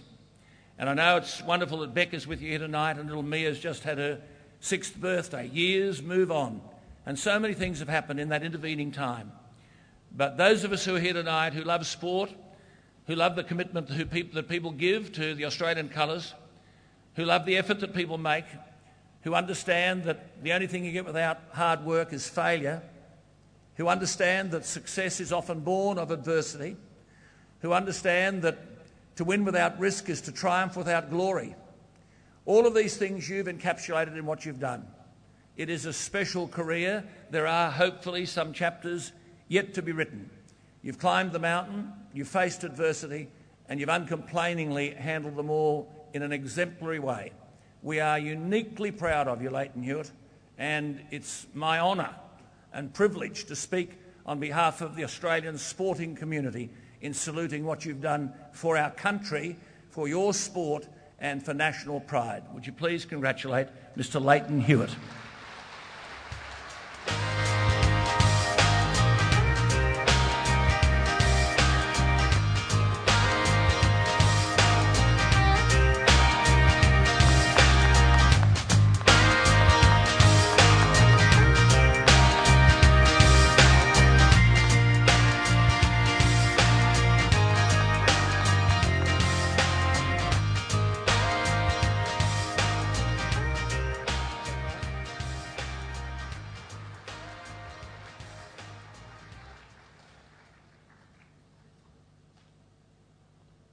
You reckon you can reply to that? Yeah, well, you can hold that, Craig. Thanks. Yeah, it's very hard to speak after that. That's I'm not sure where to start, really. It's very touching to be here tonight, to see so many people care about this great sport that we play and that we put so much passion into, not only for ourselves but for our country. Wasn't sure where to start this speech, but I've got to go to John Newcombe, the man who's named here tonight, who was my first Davis Cup captain. I owe a hell of a lot to Nuke and Tony Roach for the way they instilled me into Davis Cup and taught me what Davis Cup was about and what it meant to get to play for the green and gold and to go out there and play with pride every time you stepped on the court for Davis Cup. My first tie, I was an Orange boy for a lot of years. We had one of the greatest Davis Cup teams ever in the Woodies as our doubles team, who were the number one doubles pair in the time. And then Patrick Rafter, obviously a world number one, and then Mark Philippoussis, number 8 in the world. So I was 25-30 in the world. I couldn't even get close to a look in. I eventually hurt his knee, which was lucky for me. And I got an opportunity, and Nuke gave me the call up to go and play in Boston, where my first match in Davis Cup was actually against Todd Martin, who was world number 4 at the time. And yeah, it's no secret, I was shitting myself. Absolutely playing one of the American greats in their backyard in about 45 degrees heat on that day with John Howard, President Bush watching on. And I was fortunate enough for Nuke to help me, I don't know whereabouts you're sitting, Nuke, but to help me out and get me through that match. It was a lot of deep breathing, but they instilled something into me about playing for Australia. And it's not only Nuke and Roachie. I have to thank all the guys that have helped me out as such a young kid growing up. The Woodies were fantastic. They put me up at their house when I was a young kid. They taught me what playing for Australia was about. Patrick Rafter was fantastic. Seeing him come back from 2-0 down against Cedric Pierline in Sydney was one of the greatest tennis moments for me to be there and be an Orange boy and be a part of that. There's been so many of these times throughout my career that have installed what I want to do as a tennis player and what I want to leave out in the court for my country. I'd like to thank, obviously, Nuke and Roachie, but I'd like to thank John Fitzgerald and Wally Masur as well. I'm not sure if Wal's here tonight, but Fitzy sure is. And the times that we had in Davis Cup were fantastic. You guys kept it rolling from what Nuke and Roachie brought to the table, and it was fantastic for me to go out there and play for you guys and leave it all on the court for our team. And now, obviously, with Pat Rafter moving in and Tony Roach back in the fold, it's a fantastic environment for us moving forward. And for me, it's more now about being the elder statesman out there and trying to help these young guys coming through. And it feels weird. Obviously, when I first qualified for the Australian Open, I was 15, and all of a sudden I'm 30 now, and people are writing you off. So, for me, it's a special thing to play Davis Cup. There's nothing better about it. I can only recall crying twice after tennis matches throughout my career, whether it was juniors or seniors. Those 2 times were we lost the Davis Cup final in Spain. We'd had a great run. We won out in 1999 in Nice against France, where Mark Philippoussis played some incredible tennis. And then in 2000, we did a hell of a job to make the final that year. We had a daunting task of playing Spain in Spain on very slow clay court. And I ended up with the person out there on the last day and lost to Juan Carlos Ferrero in a tight 4-set match. And I actually couldn't face going in the locker room because I knew it was Newcombe Roche's last ever tie as Davis Cup coach and captain, and yeah, I was shattered. I was broken, and that's what it means to me to play for these guys. It's not just playing for yourself, and then obviously the second time that I shed a few tears was when I lost the fifth rubber against Wawrinka only a couple of months ago in Sydney, and yeah, I'd always dreamt of playing a fifth rubber. I'd actually never played a fifth rubber of Davis Cup, which is amazing considering how many matches I've played. But that was one of the hardest losses to take, and believe me, it wasn't only a few nights that I got over. I'm still not over it quite yet. So that's what drives you on, though, and that's what I want to leave, for the young guys coming up, whether it's Bernie or Luke Saville or Jason Kubler and these guys stepping into it, or what Davis Cup's about and what playing for Australia is about. I'm not really sure what else to say, but it's an amazing feeling for me purely because this year's been nothing short of a nightmare in terms of trying to get over my foot injury. I had to pull out of the French Open and the US Open right before the Davis Cup tie, and I told Pat at the time though that I'm going to do whatever I can to be ready for the Davis Cup tie, and we were a set away from pulling off a great win there. So I'd just like to thank a couple of people, obviously all my Davis Cup teammates throughout the years, whether you're here or not, all the captains and the past players that have been fantastic in helping mould my career and what Davis Cup and playing for Australia is all about. I'd like to thank my first ever coach, Peter Smith, who's here tonight with me, which is fantastic. He coached me when I was 6 years old. We had a great partnership. There's still a funny story when I got the wild card to play in Adelaide that year when I was 16, and we had every single Sunday morning at 7:30 till 8:30 I had a coaching lesson at the small tennis club, Denman Tennis Club, where Peter lived near there, and we had coaching every morning that I was ever in Adelaide. And I still had coaching the morning after I beat Agassi on the Saturday afternoon, and then I had to play my good mate Jason Stoltenberg, who turned out to be my coach a few years later, but I had to play him in the final, and I still actually went out and had a coaching lesson that morning with Smithy for an hour. So, we never got too ahead of ourselves, and I'd like to thank Smithy for all your hard work, mate. It's been fantastic. And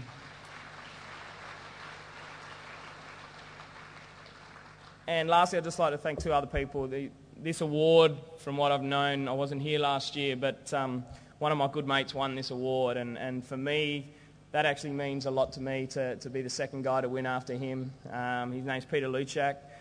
He doesn't get the accolades that he deserves, and he hasn't won the titles, like some of the other people in this room, but he's the best person around Davis Cup, and he's actually retiring. He may play doubles at the Australian Open, but he's retiring from singles, and I'd just like to say, mate, it's an absolute pleasure to name after you in this award. Thanks, mate.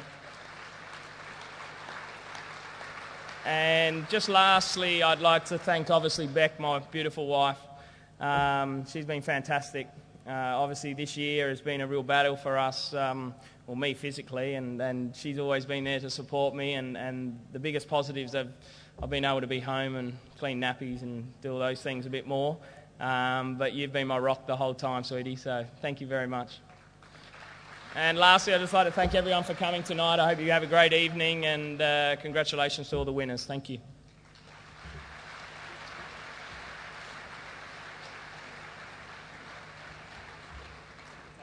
You take that down there, and when I finish here, I want that filled with something from the Coonawarra. If you could do that for me, that would be most acceptable. Ladies and gentlemen, the Spirit of Tennis Award, Leyton Hewitt.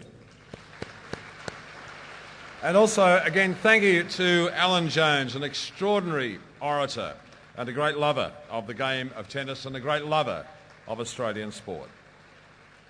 And now I think it's time we hear from our very special guest tonight, the man who's made this entire night possible, for without him there would be no Newcombe Medal.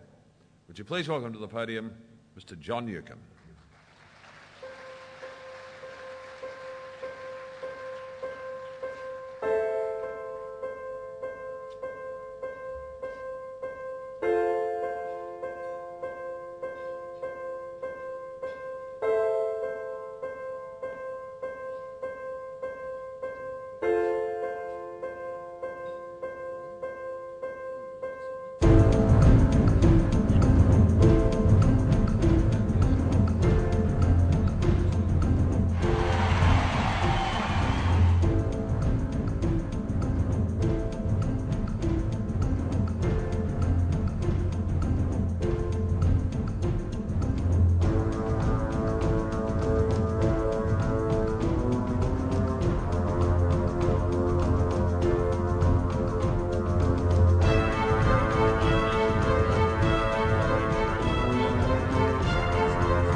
great Australian and a great tennis player. What a great night, Nick. You enjoying yourself?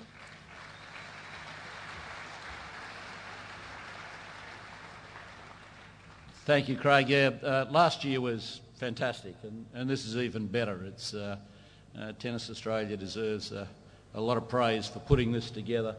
It's only our second year, but you can see how it's going to grow over the years. And it's terrific that we do recognise those who've made a contribution, and we talk about the volunteers and the guys who do the hot shots coaching, things like that. Yeah, Craig, and I have a... Excuse me. Noises coming from everywhere here.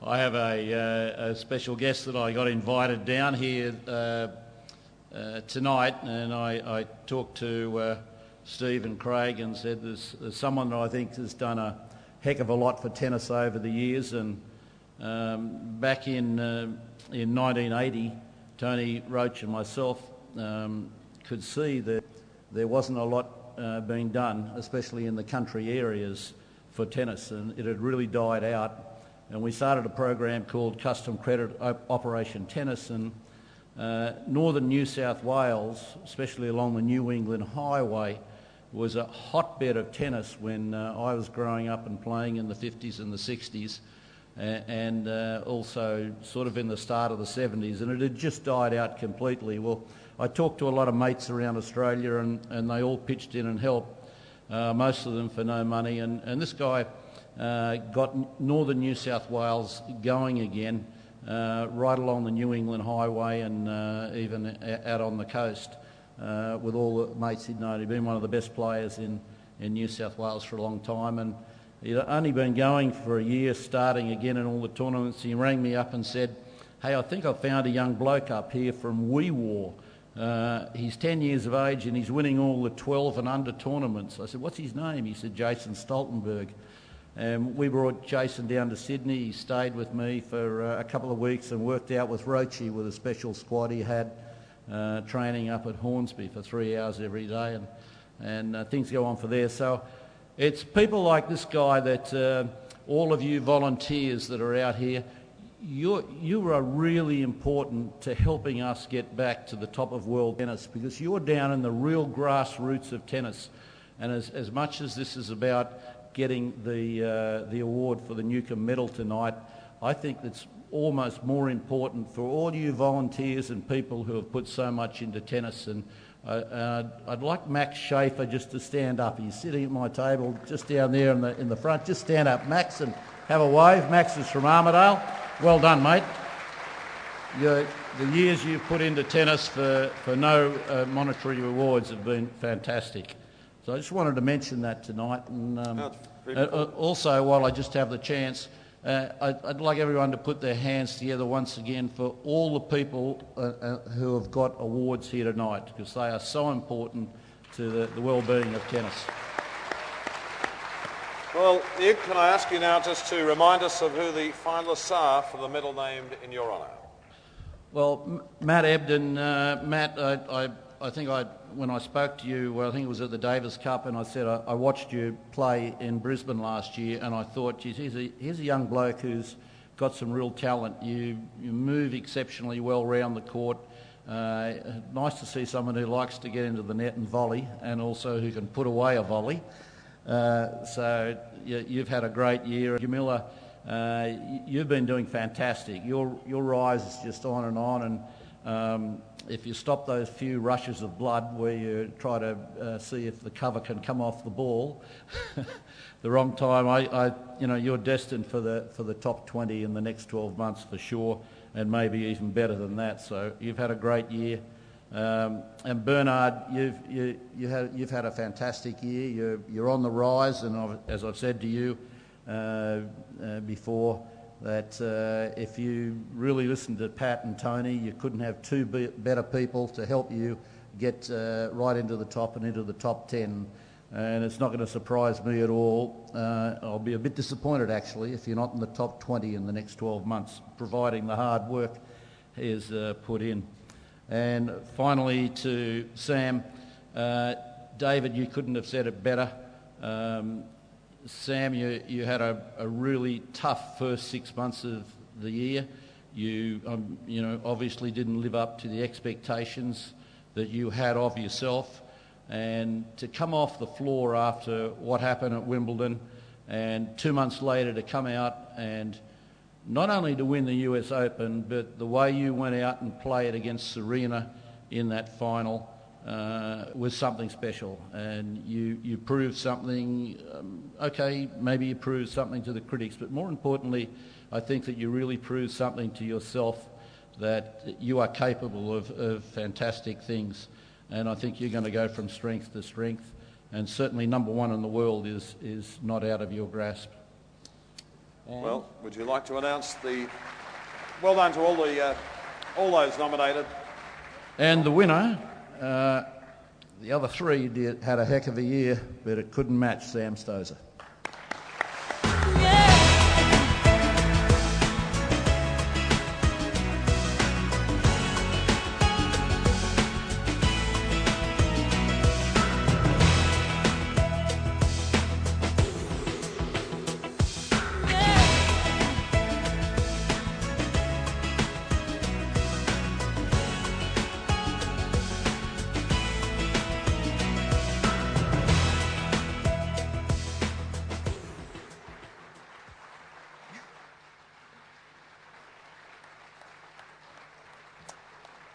Thank you.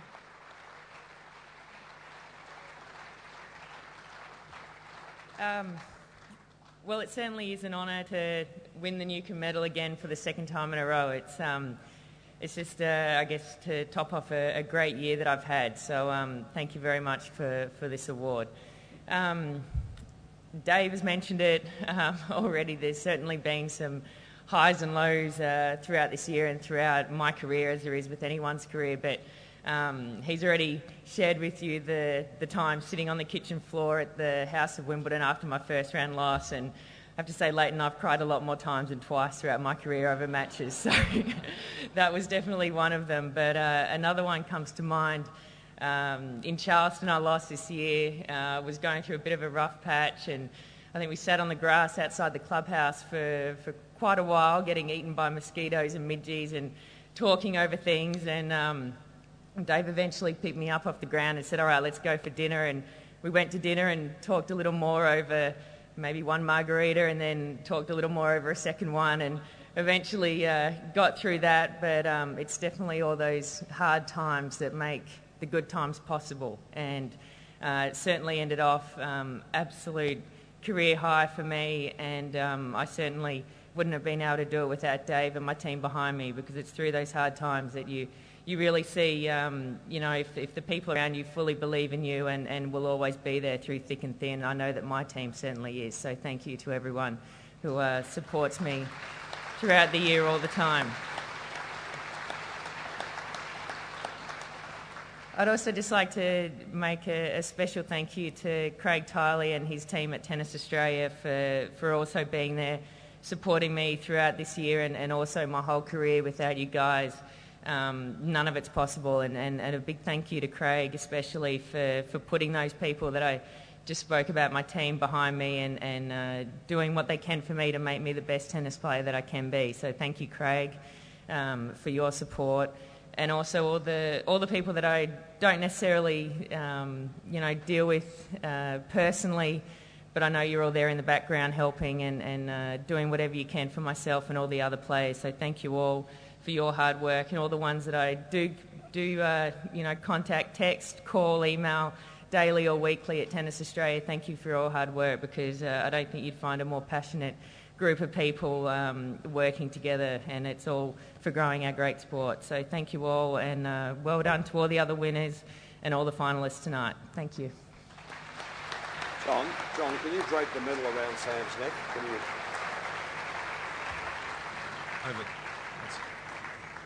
We have to adorn you properly. That's better. There we go. The Newcombe medalist for 2011, Samantha Stosur. And let's relive some of the highlights of 2011.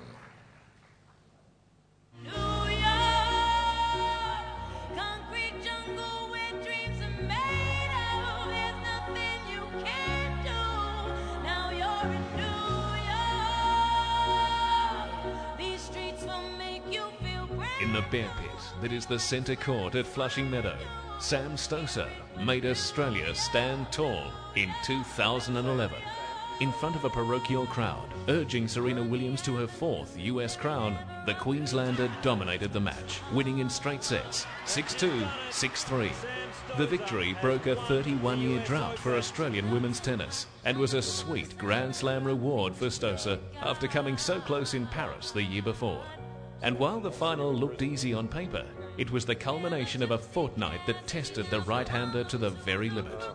A third-round contest with Nadia Petrova was a 3.25-hour marathon, the longest match in tournament history. In the 4th round, she prevailed after enduring a heartbreaking 15-17 tiebreak loss, the longest tiebreak in the history of women's tennis. If endurance, fitness and mental strength were the foundation of Stosur's game, then so was her forehand that delivered 203 winners during the tournament, 40 more than her nearest rival. A 3-set triumph over Angelique Kerber in the semis put the 27-year-old into her first ever US Open final. Despite her more experienced, highly rated and feisty opponent, it was Stosur who was master of the court. While her serve was lethal and accurate, she committed only 12 unforced errors. Her opponent had twice as many, as she became only the 2nd Australian woman after Margaret Court to have her name etched on the trophy. Sam Stosur saw her singles ranking settle comfortably in the top 10.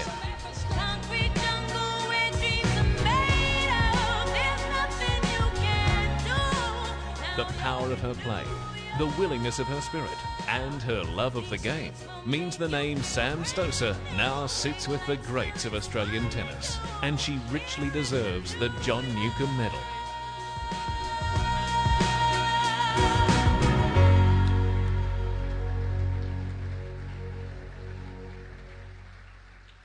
What's it feel like when you see that moment, match point? You're a Grand Slam champion, you've beaten Serena, and then you're holding it. When does it sink in?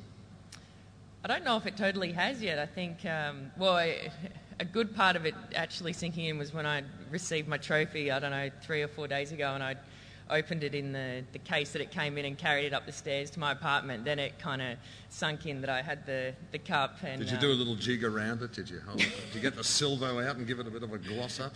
I did put on the white gloves that came in the case, that came in the box to pick it up. That is true. What's going to change for you now that you've won the US Open? I mean, you probably won't change, but mentally, are you going to be a tougher player?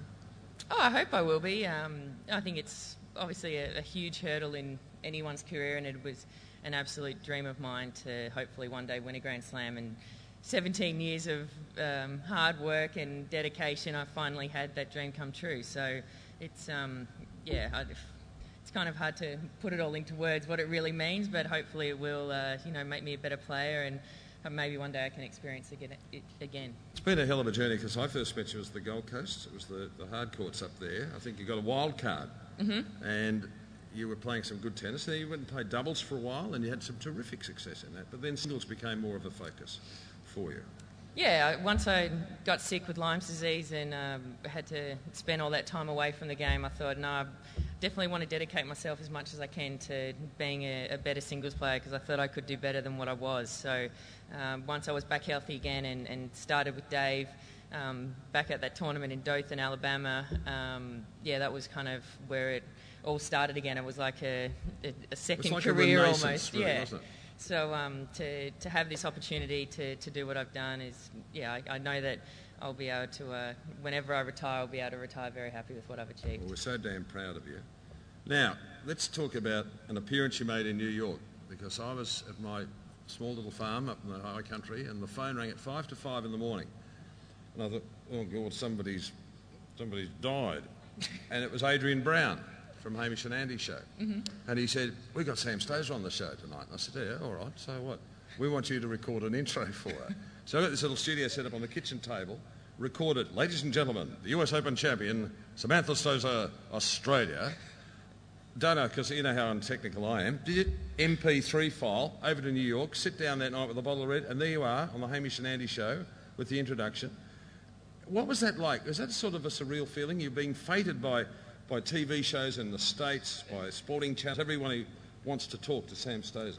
Yeah, it was a real whirlwind tour after the day after the final. I only had about an hour and a half sleep, I think, and then woke up to do the whole media tour that they do in New York after the finals the next day.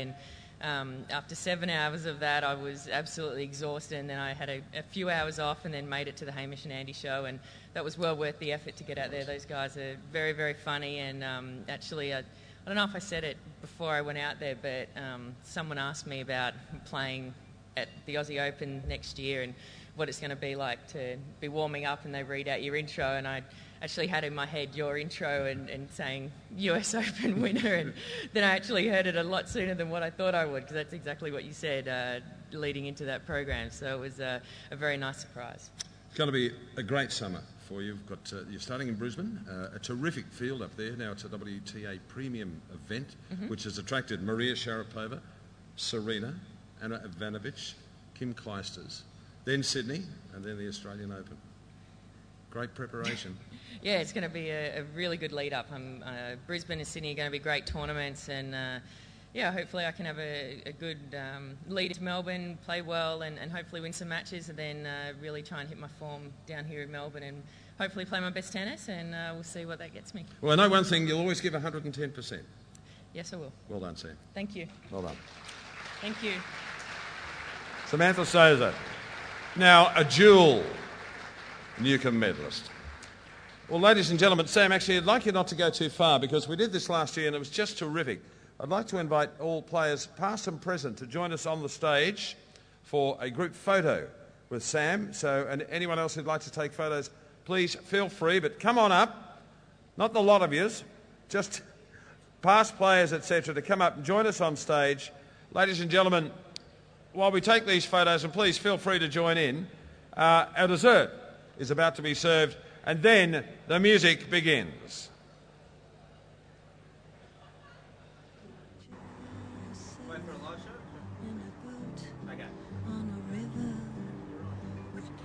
Well, what a special night it has been here at Crown Casino. Charlotte James and Adrian Franklin alongside me, and well, no surprise in the end. I mean, a very deserved going back-to-back Sam Stosur winning the Newcombe Medal, guys, for 2011, and it was going to be very hard to top, having won this year's US Open. I think very, very tough for any of the other three nominees to match Sam's achievements this year. Once she won that US Open, I think her name was all over that medal. Adrian, your thoughts on Sam? Yeah, phenomenal. I mean, I think it's now time for her to, continue and push on. This is one Grand Slam, but I think she has a few left in her, no doubt at all. So this is just a stepping stone, I hope. Yeah. Leyton Hewitt also spoke beautifully tonight. The Spirited Tennis Award, Peter Luchak won it last year. We know Pete's going to jump off the singles circuit. He's been a terrific warrior for Australian tennis. Leyton Hewitt spoke absolutely glowingly tonight about his career, and Elena Dokic also making a keynote speech, which I think really was quite a touching speech on her ups and downs in tennis, and the theme of tonight is the support. Absolutely, a beautiful, beautifully genuine speech by Elena, and I'm sure it touched a lot of people in the room. Everybody's really travelled this very turbulent journey with her over the years, and it's great that she's working her way back up the rankings now, and I think everybody's got really high hopes that she gets the best out of herself next year. Thank you, Adrian. Very nice work by you tonight. He was the star of the show. Well, obviously. Thank you very much. On the blue carpet. No, not at all. Light shining on you in the Palladium Ballroom, and you just asked the good questions. Well done. Yes, thank you for your time. time. Nice work. Very good. Hey, we're all going to be back tomorrow. You can catch us on tennis.com.au from 9:45 tomorrow morning, Australian Eastern Daylight Summertime, because we will have the 2011 AO Wildcard Playoff for you. Casey Delacqua, Ashley Barty to kick off the day. Going to be absolutely superb. We've seen both girls glowing on the blue carpet here tonight. So that'll be on tennis.com.au and also on YouTube. Thank you for joining us wherever you might have been tuning in right around the country and the world. The 2011 Newcombe Medal, once again, goes to Samantha Stosur.